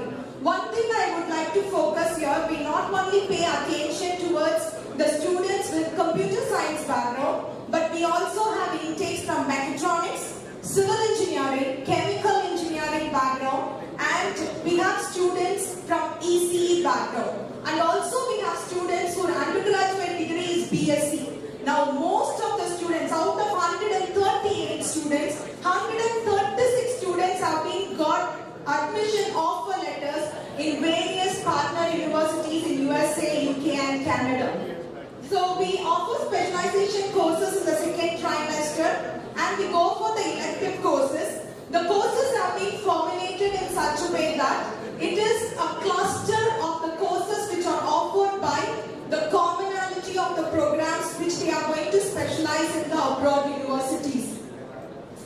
So these are our partner universities in US. We have tie-up with University of Michigan, Dearborn, Binghamton State University of New York, Rochester Institute of Technology, University of Maryland, Baltimore County, Kent State University, California Polytechnic University, and University of Missouri, Kansas City, and University of Baltimore, followed by St. Peter's University, Capital Technology University, SUNY Polytechnic Institute, Northeastern University, and we have UK partnership universities like Westminster University, University College London, and we have University of London, that is City University of London, and we have a university at Canada, which is New York Institute of Technology. So these are the partner universities which we have the tie-up. That is the main focus of this one. That is the dream of our vice presidents, Dr. Shekhar sir and Dr. Sandhya ma'am, has been brought into reality by our provost and the chief academic officer, Dr. Raju sir, and with the director, Dr. Prema ma'am, who have been able to get in touch with all these universities and got into agreement over here. And another important thing is the admission criteria, because there are certain set of students who go for placement. The remaining students focus on higher education, especially higher education and abroad. So the admission criteria at BIT Bangalore and the admission criteria at the international universities I have stated here. At BIT Bangalore, minimum 75% in their undergraduate degree is required, and there is no entrance examination. We select the students based on one-on-one personal interview. So this is the international admission criteria. The students, 136 students who have got placement in the abroad university, they have been selected based on two important things. One thing is UG CGPA. Though the UG CGPA was low, based on their performance in the 3 trimesters at BIT Bangalore, they have been offered the admission letter. And another important thing is minimum 75% in the UG and the postgraduate program is required. But they need to take up TOEFL or IELTS or Duolingo, which is the English proficiency test that is required by the various universities. But based on our agreement, most of the universities have waived the GRE for our students. So that is one of the unique things. Apart from this, we also give the opportunities for the students to indulge in extensive research with the faculty of BIT Bangalore in tie-up with the universities abroad. We have the research partnership with Princeton University, University of Maryland, US, Purdue University, University of London, UK, and we have tie-up with Australian University, especially the Swinburne University of Technology. So why BIT Bangalore and why this particular international program? The students will be able to gain a very strong foundation in the skill sets that are required for them to do their second year of program Another important thing is we start with the bridge course, move to the foundation, specialization and the electives, where at each level we provide the project and finally they have the capstone project in this particular case. And one important thing I would like to state here is, two of our students who are not from the computer science background, that research paper has been selected in IEEE and they have done their international level presentations. Another important thing is, I told you there is a credit transfer. That is from 6 to 12 credits of transfer is allowed. So as a result, what happens? The cost of tuition fees have been reduced from 30% to 50% in this particular case. So another important thing is, additional fee reductions has been provided by certain universities. Like certain universities have given them the fee waiver in the application process, and certain universities have provided them scholarships till $20,000. So these are some of the unique features of this particular program and the agreement. And though the students do 1 year of their masters abroad, there will be a very big question on CPT and OPT.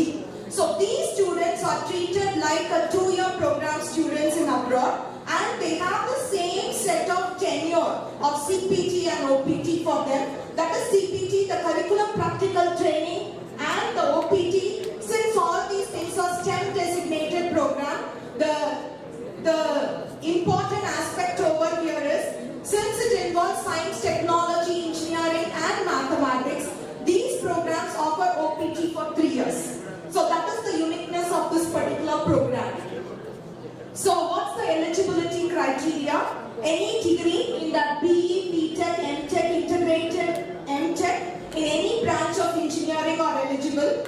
But if they are BSc students, BSc Computer Science, BCA, Information Technology are eligible for this particular program. So we take the students with very good academic standing, and the selection is purely based on the interview, personal interview, one-on-one interview with the students. So here is our success story for you. So these are the different universities in which our students are being got admission this year.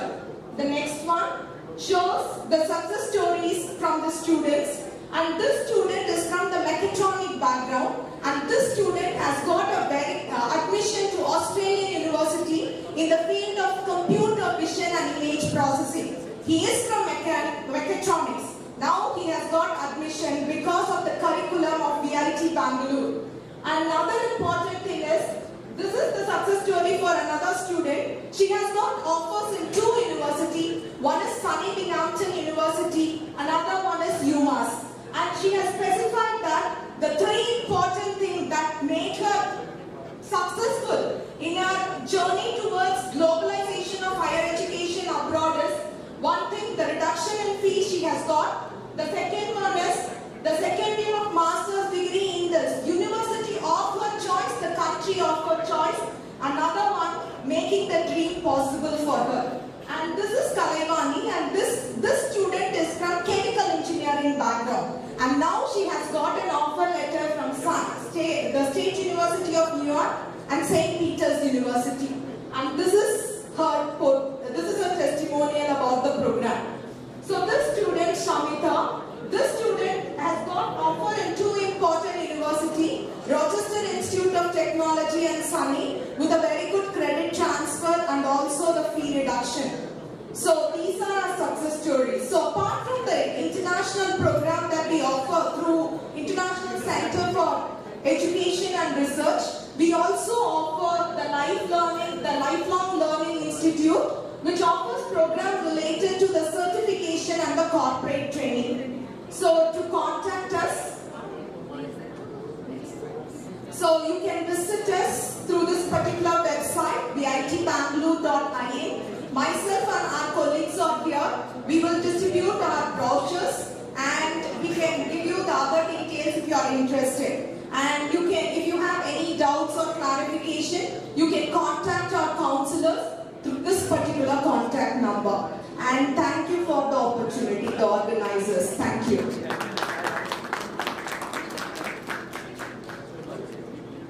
Thank you so much, ma'am. Let me please welcome Ramakrishna Mandali, Head of the Indian Technology Center at TTPOC Tanner with a remarkable career marked by strategic initiatives and operational excellence. Ramakrishnan has been instrumental in driving innovative and success. His leadership in establishing new incubation centers and ensuring regulatory compliance exemplifies his commitment to excellence. We are honored to have Ramakrishna with us today to share his invaluable insights. Let's give him a big round of applause as he takes the stage.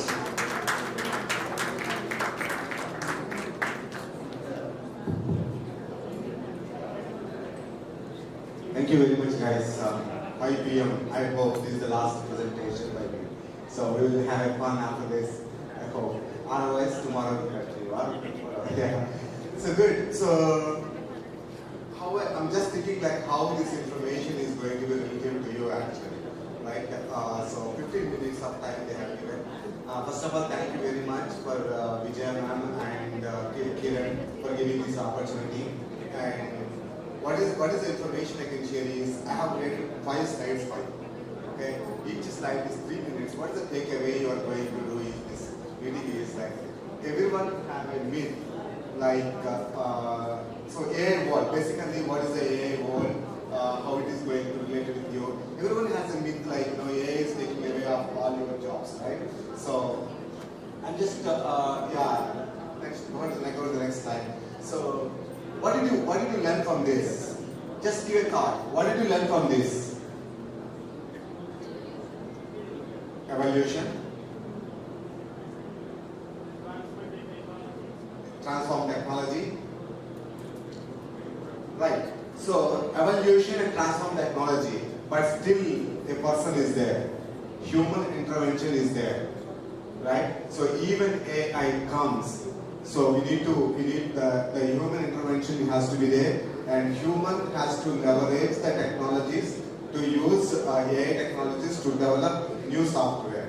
That is the intention of AI. So I will give the next small details of how the evolution is coming, right? These are good data for you all, which give a confidence you how even though the technology changes, our jobs or the way what we work will not change. Right? For example, in 1995, we don't have a system just like PC evolution and COBOL and even though the engineers just develop the technologies and everything, right? And in 2000, Web 1.0, and the technology is like on-premises LAN, WAN and standard, but the language is same. In 95, we started like Java language, C++. The language is same. The language, whatever we make the systems to understand, is same, right? Even if you go with 2010, the languages are same. I mean, maybe some more languages are added actually. But if you see like web revolution, like SQL, social networking, and 2.0, we said 2.0, right? That is the technology coming. But technology coming, language and skill set, critical thinking, and smart insight. I've seen that like they are saying critical thinking. Everything is important. Even the technology is evaluated, right? So I would like TPO to think about that. The pattern, whatever you are going with that, is not going to change. It is going to be there forever. But only thing is we need to update the new technologies. Like AI has to be a lab. Actually, it should be having a lab in your organization to leverage the AI tools to develop the new application. That's it. So if you say like I will come to the 2021, 2023 till 10 more years, right? So the technology is not going to change. The same languages it is going to be there, and now we are coming in the 6G, 5G networking and edge computing. So if you see like large computers, we are going microcomputers, and microcomputers again we are going to the large computers. If you say that, but large computers is in cloud now. Previously large computers on the on-premises storage domain. Maybe he's laughing, so you know everything. I heard about you when you are there, and you are also working on Deja and Amazon previously, so you might have here. So, but the systems are changing, how you are going to keep but the fundamentals are same. Like every programmer has to learn language. One language, how to critical thinking, problem solving. This has to be there. Apart from even AI comes, right? So next slide.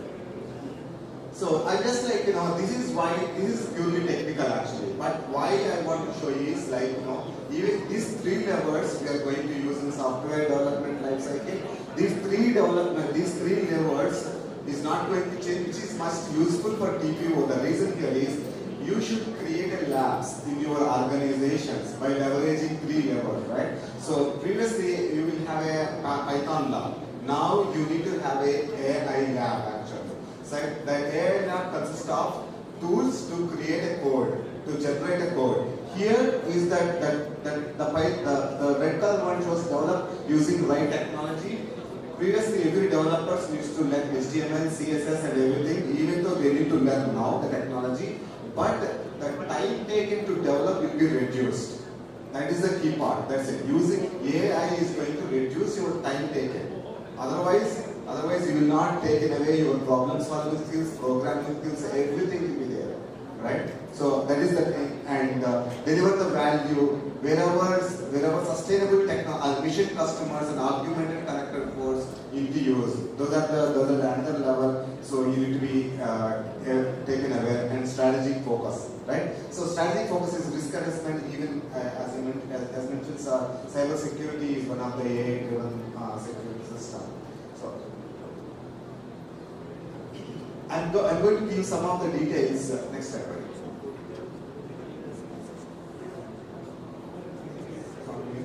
So,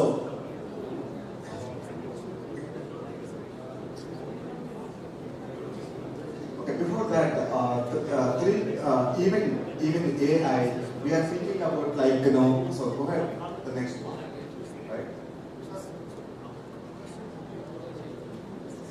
Yeah, this is AI dev. In this, you can show I really appreciate if you have a labs in your colleges AI dev, AI test engineering, and AI workforce and apps. So every phase, whatever we do, attach the AI software development lifecycle where we are going to use now. So previously, here there is this is what I'm going to implement. This slide is not created for this slide. This slide is created for our every year in the industry. We try to create what is our next future 1 year actually. This is the roadmap I'm going to give for my engineers, where they need to think about what is the next 1 year we are going to do. The same way, before I'm coming for your colleges interview, I will ask them definitely what is the AI tool used to generate the code, or what is the AI tool you check the SQL performance of your code. That's it. But he has to know the problem solving skills and everything actually, right? So I'm going to give information to you. I mentioned HR human controls. Just for a fun I have added. It's not control, it's human resources actually. So I just made a fun having a control. So there are different tools you can use for for example, match skill and candidate profile, right? So you need to use ChatGPT and Talent GPT. That is a tool is created by the memory, and 8-fold AI. So this is interesting tool for HR community. It gives all the, if you give cyber security, it will give all career path related to cyber security. You don't need to create any job description for any career path. This is a tool you can leverage to create all any domain. It's not only for technology domain. It can be mechanical engineering or anywhere. Any domain you can go. It will give all job descriptions, right? And you can see one more important is talent card of GPT. So this will give a personalized career development. Nowadays, HR needs to spend time on to create a career for everyone, right? 10 years career path. Deepa ma'am said that she's going to sit and she's going to create 10 years career path for every resource. But the tool will give you the 10 years career path for any domain, for any designation, you take it, right? So these are the HR tools will be used going to that. This is the one information I would like to share. And the next one. This is AI tools for influencer. Who is the influencer here? I see that influencer is TPOC is one influencer, teacher is one, lecturer is one influencer. These two influencers, how they are going to leverage AI technology. It's not programmer. It's not developer is going to use AI. These tools is used for all the influencers who you think of, right? Okay, I can go to that before slide. Yeah. So this slide, right? You can say like epic quiz actually, right? Transform any text to quiz actually, right? For any lecturer, you want to have an interactive session with your students. So you give the content, this tool will give the quiz to them, and you can use that quiz to your sessions or teaching classes and everything, right? That is the one. And that is one more in co-pilot education. That is the tool will be very, very useful for you all to creating and generating quality structured lessons plans, right? Even curriculum, if you give that, the tool will give how you cover all the information which can reach to your students, right? That is the tool will be used for. And the last tool is Coreboard. It is interactive sessions. If you take one topic, that tool will collect all the information on different sources and give a good presented way. Like you know that, right? Students will be learned two ways. One is reading the books, and second one is visual thinking. Right? When you give visually, they capture the information very fast and they grab the information very fast. So this tool will give very clear information where what you can ask your students to learn more about that. So this is my research I have given for the AI, how it is going to impact all your education. I really appreciate the guys, Ravi, and I really surprised that within 1 year, with this I'm going to complete my presentation. But I'm surprised that within 1 year, how do you make from 2 subscriptions to 500 TTPOC in the TTPOC organization? That is surprising me actually. Great job, guys. Thank you very much, and thank you very much, guys.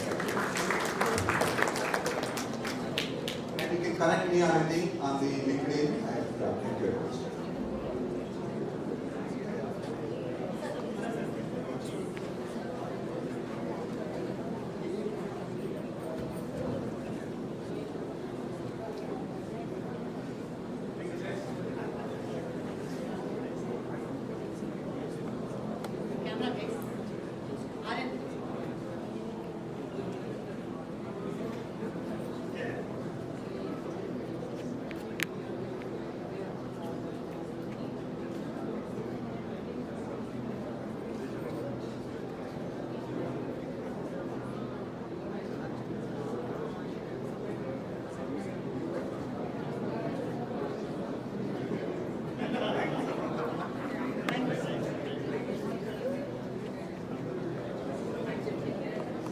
Thank you, sir.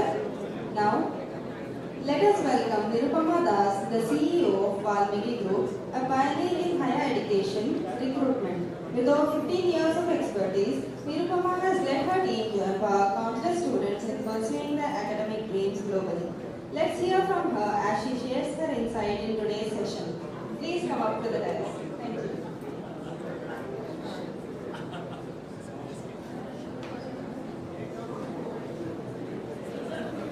Good evening, everybody.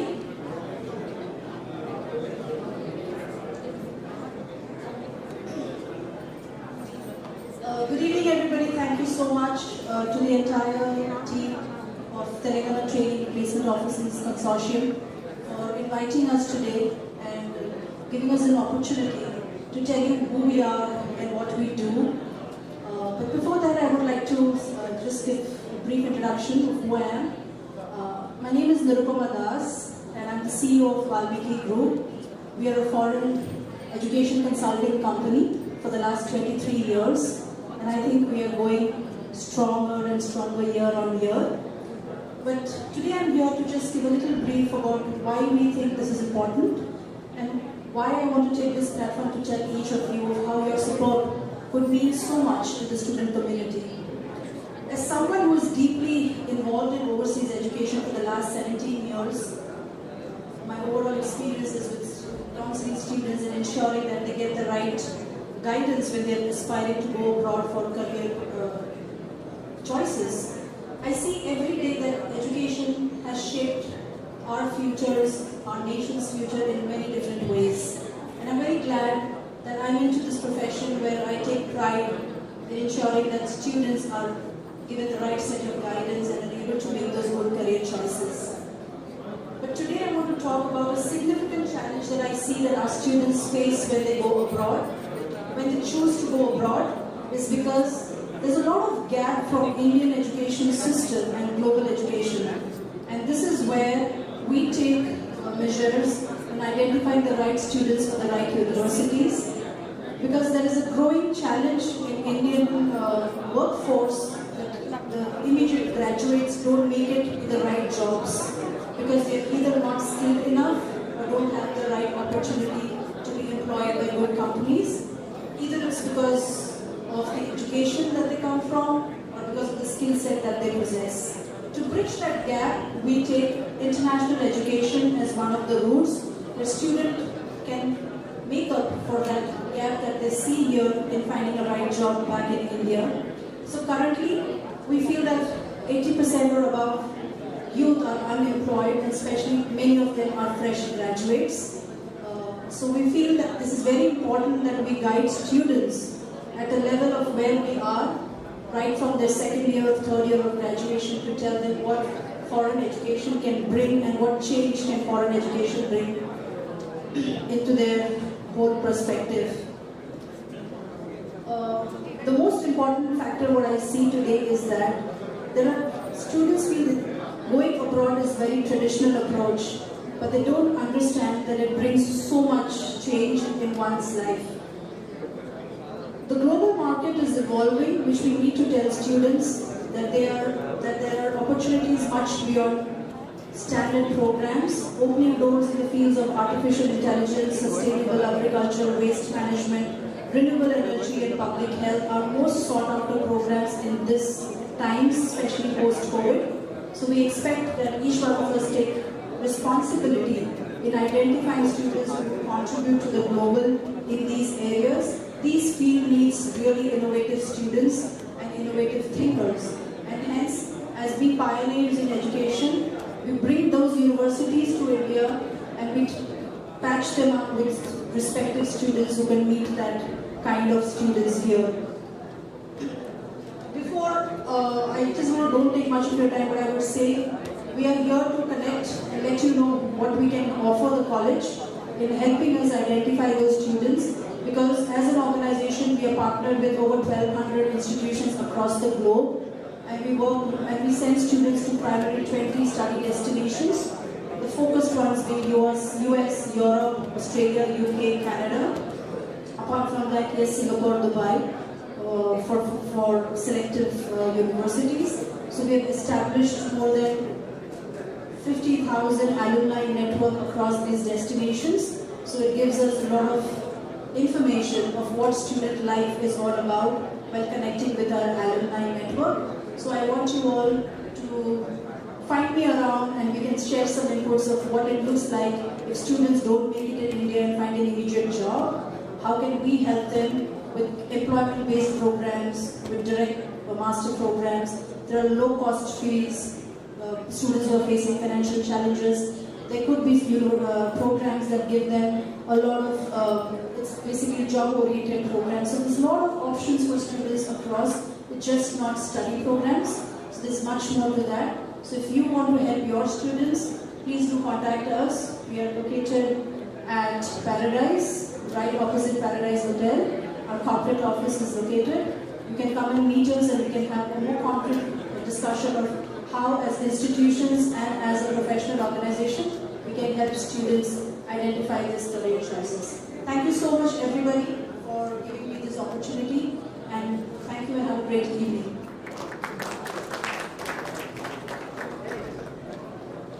Thank you so much, ma'am. Now let us gear up for a power session by Mr. Kamlakar Gunapati, Vice President, Cloud4C Services Private Limited. Kamlakar Gunapati is a seasoned IT professional with over 2 decades of experience. He possesses expertise in SAP NetWeaver and IT management. He has held significant roles at NTT Data Corporation and IntelliGroup, showcasing a track record of successful leadership in the technology sector. Ladies and gentlemen, please join me in welcoming Kamlakar Gunapati to the stage for an electrifying power session. Thank you. Good evening. Can we say that? Yeah. Good evening. I will not be doing anymore because it's already past 5. And I would not be speaking more than 5 minutes. Let's clock it.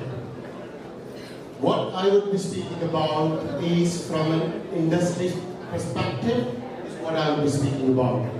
And I would just be adding upon all the lines of Dr. Sriram who was speaking about the topic about say 1 hour back, which is the cyber security part of it. Now, one small question, I would really love it to be more interactive and then speak rather than just speaking out here. So first question, how many of you would really love to lock your car or a vehicle? How many of you would really like to lock your car? Yeah, that's the future because we became lazy. How many of us? None? I could see only 1 or 2. Why is that? Why is that? Security. Who taught us? Who taught us? None. When we are like that for our own personal things, imagine about the data which you are sending across as a high message to your dearest friend in WhatsApp. If somebody is looking into it, you're scolding your friend and somebody is looking into it. Do you feel safe? So, invariably, we would need to have that security coming into the picture. Correct? By default. So, we have the TPOs here, right? TPOs are here, right? How many of us really emphasize to our students that security is really the important thing in life? Coding, I was speaking with Amit. We are saying low code, no code. That's a crap in the back end, we'll speak about it. But just imagine when you are saying low code, no code, but they are pushing students towards that. And we are forgetting the core. Of late, cloud computing. Cloud. It didn't born out of itself. Somebody has built it. Correct? Yes or no? I think this session is not needed. What do you guys think? What do you guys think, man? Session is not needed? Thank you, at least now I could hear something. I can throw the mic off also and speak, just to be at the same level, so that we all can hear each other. Fair deal? Fair deal? Thank you. Now, can you guys hear me? Relaxed in the last? Super.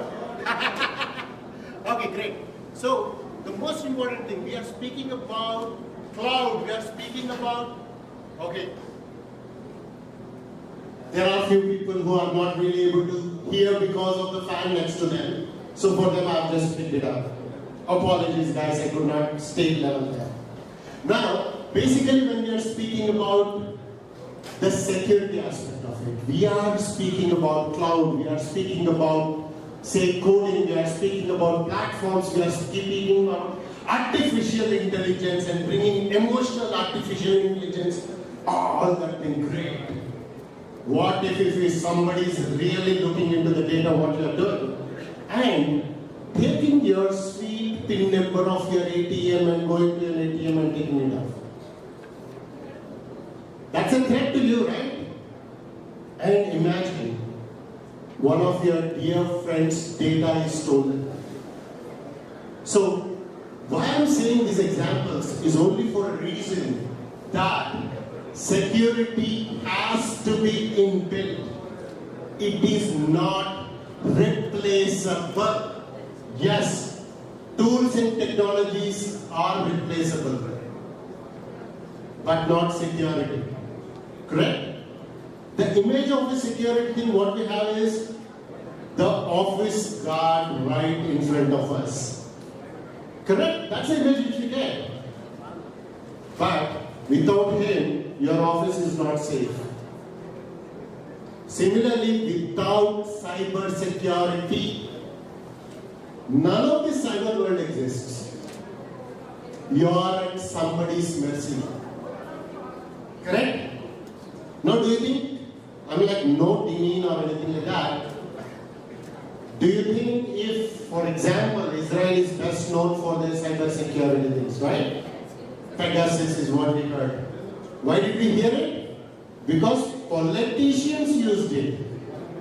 Not because somebody really read about it. It is because it came with something which was associated with, which was fancy for us. Now imagine that being in your mobile phone which somebody is really keeping it.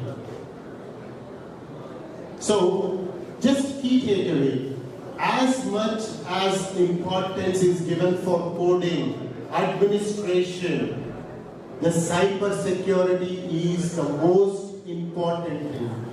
I'm just reiterating what Dr. Sriram Garu has said earlier here. I'm re-emphasizing it. That's what is important, and we have about 1.5 million jobs which are open. And imagine how many students are really eager to move into that direction. I would say zero. Reason? Recently hired 600 grads. None of them know what cyber security is even about. Everybody wants to be in AWS, everybody wants to be in Azure, everybody wants to be in GCP, or AI. Everything is really good. Those are replaceable. But at the same time, we need people who would manage them as well, secure them as well. So, I would say my colleagues here, please help the industry by guiding the colleagues or future colleagues, I would say, in that direction as well. IT is a very vast thing, so importance has to be given for all the topics. Did I make sense? No? Yes? Right? So if I really made sense, thanks a lot. Hopefully for the next year when I'm in for hiring, I would see people say, I would be interested to be a cyber security guy. It could be two reasons. I want to hack my girlfriend's or boyfriend's phone, or to save some money. Could be any reason. Alright? Thank you, team. Any questions, do let me know. Alright, thank you.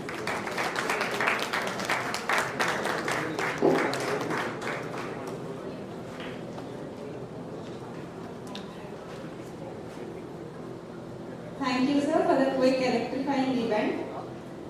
Let us now welcome Rajshekaran E from ETS India, specializing in GRE and TOEFL. Rajshekaran, sir, we invite you to the dais to give us a brief overview of your offerings in these domains.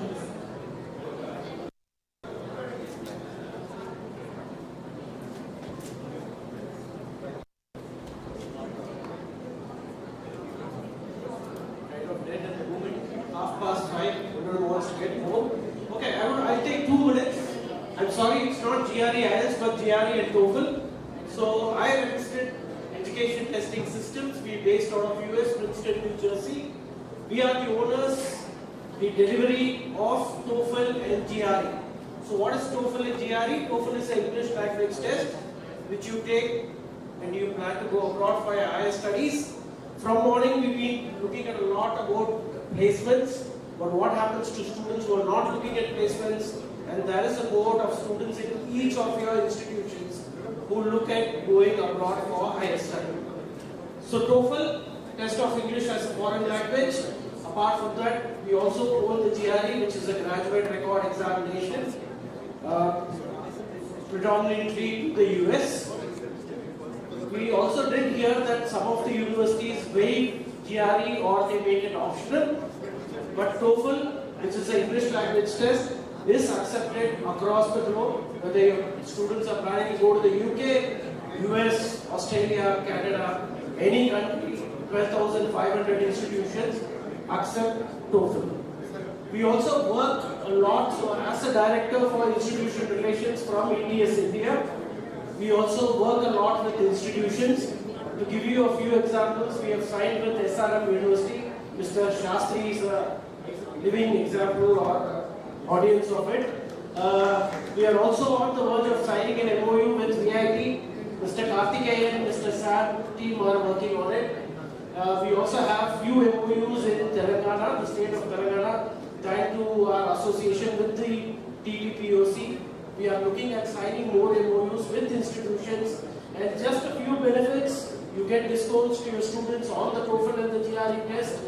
We do master classes which are free. We do a lot of foreign university webinars where your students would be able to take home some kind of unbiased information about studying abroad. So that's all from me. You could get my details from the Meyer madam, and we are more than happy to connect with institutions across. Thank you.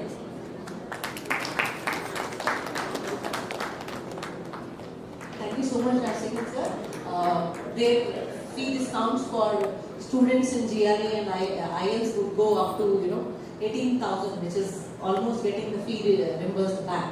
So we are setting up an MOU at CPR, and already the leading players are there. So I would suggest people to connect with him for a lot of discounts and offers to benefit their students out there. Having said that, I would now like to call a distinguished panel, distinguished member out here, whom I know almost from my beginning of my career. Started as TPO, I started as 15 years, but I think sir would have about 20 plus years to more than 2 decades of experience. Not from the college, but from the university.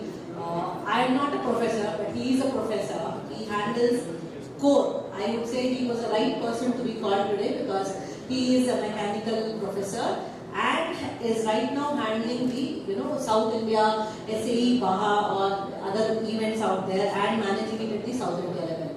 And no one else can represent the mechanical department and its scope and future out there better than them out here from Hyderabad. Over to you, Mahesh sir, if you can join us on the stage.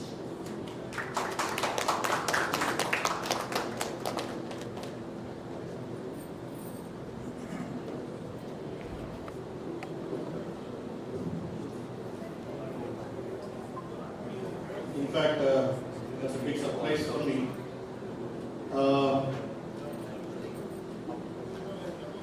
I was invited to be a member in the panel discussion today to talk about the industry requirements and the readiness of the colleges, how to prepare the students for the requirements of the industry. But I know that you're all exhausted by these conversations and we will cut it short now. It will not take more than 5 minutes. The topic that is given to me is to talk about the mechanical engineering. What are the career opportunities for the students and how does it look like? You may all be knowing that for the last 5-6 years, we have seen that students are getting into CSE and EC courses and computer science related courses like AML, cyber security, data science and whatnot. There are many colleges in India, especially in Telugu states, they have closed down the civil engineering, mechanical departments because they were not getting admissions. I would like to see that there is a healthy correction for the mechanical engineers. Budding engineers would like to take a career path in the area of mechanical engineering core area. The reason is we have seen the changes that are happening in the last 2 to 3 years. The salaries of the students graduating from mechanical and getting into companies are going on a rise. In fact, some of the companies are paying more than what IT companies can pay. and because the numbers have gone down, the competition is also getting shorter and shorter. So therefore, if you look at the mechanical engineering, there are three broad subcategories. We have thermal engineering, design engineering, production engineering. And if you look at the aeroplanes, spacecraft that are going to the out of the space, you look at the space missions that are happening, handled by NASA and ISRO, we need mechanical engineers everywhere, where the design, test, make, and then launch vehicles, either within the atmosphere, Earth's atmosphere, or out of the Earth's atmosphere.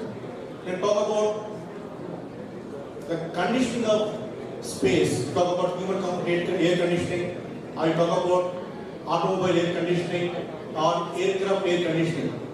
So you talk about conditioning the atmosphere to suit the human comfort. We need refrigeration, air conditioning, heating and ventilation concepts which are taught to the students in mechanical engineering. There is a segment of people who are getting into an area called as computer-aided engineering, which is giving a very good salary pay package in the domain. For example, talk about Cyan, we talk about Altair India, you talk about Honeywell, GE companies. They're all giving very big packages. The students have good knowledge in computational fluid dynamics and CA engineering. Wherein in the earlier days, before the computers, the design phase and the prototype phase was very longer duration. Suppose the company is supposed to make a new car and release it to the market, it would have taken anywhere near to 6 to 10 years. But now, you see every company is launching every alternate months, they are announcing a new model. The rapid growth in the prototyping and release of new models to the market is thanks to the computer engineering, wherein the engineers can design the entire thing in the computer model, give boundary conditions, test the process, and then evaluate how it is operating in the computer domain itself. Of course, they need to do some validation, taking some test results and the literature values. Once the validation is through, then they can go for parametric variation. So this field is actually giving a very good career opportunity for the students who are very well versed with CFD and computer engineering. Now talk about robotics, talk about machine learning, AI, you talk about any course that is making people move from one place to another place, like you look at the vehicles on the road, on the water, you have many other avenues of machines where they are making the people's life very comfortable. So wherever there is a machine, there is a mechanical engineering involved, and wherever there is a human comfort is there is a mechanical engineering involved. Wherever there is a requirement for some upgradation of our lives. In fact, what we would always say is the technology which is evolving these days, they are making the people lazier and lazier. We provide more comfort to the people. For example, you look at the smartphone. This has replaced many items which we were using earlier. It has replaced a wristwatch, it has replaced a camera, it has replaced a video camera, it has replaced so many other things. You are able to buy anything across the world using a smartphone. So therefore, technologies are evolving, are actually really making our lives easier, and mechanics are going to play a very good role in this. Robotics, we talk about robotics, we talk about artificial intelligence, we talk about machine learning, we talk about 3D. These days, we are doing the rapid phase engineering where the 3D printing is done for any item that you want to make. For example, there were houses built using 3D printing in a very short duration of time. There are some impossible fabrication that is required in a normal conventional machine process. You can do very fast and 3D printing. Of course, the cost is more as of now, but going forward, as the technology evolves, the cost will become less and less. So there is a humongous amount of career opportunity for mechanical engineers. I would like to request all the TPOs and the faculty members to really inform this about to all the parents, prospective graduates, intermediate students who like to engineering, that not only mechanical, civil, electrical, there are 3 core areas which are all evergreen branches. they do not get affected by what happens in the Western countries, what happens when the economy falls down in Western countries, here the jobs will go down. But mechanical, civil, electrical, chemical, they are the branches who will give a lifelong career for the people without any problem. So thank you for this patient hearing. I would like to wish the audience a very good conduct of this event today tomorrow. I am looking forward to any other interactions that we have after this session. Thank you very much.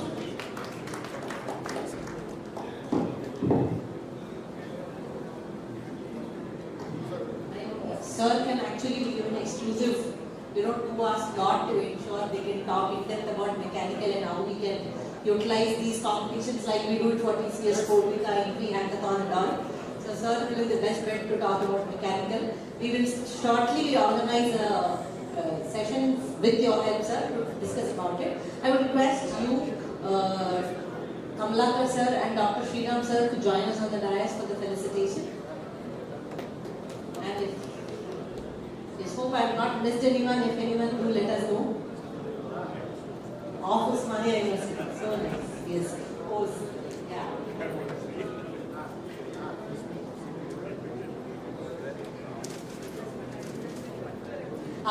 Nirupama ma'am, request you to please join.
I request Rajshekhan sir to join me on the dais.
Good evening, Andy.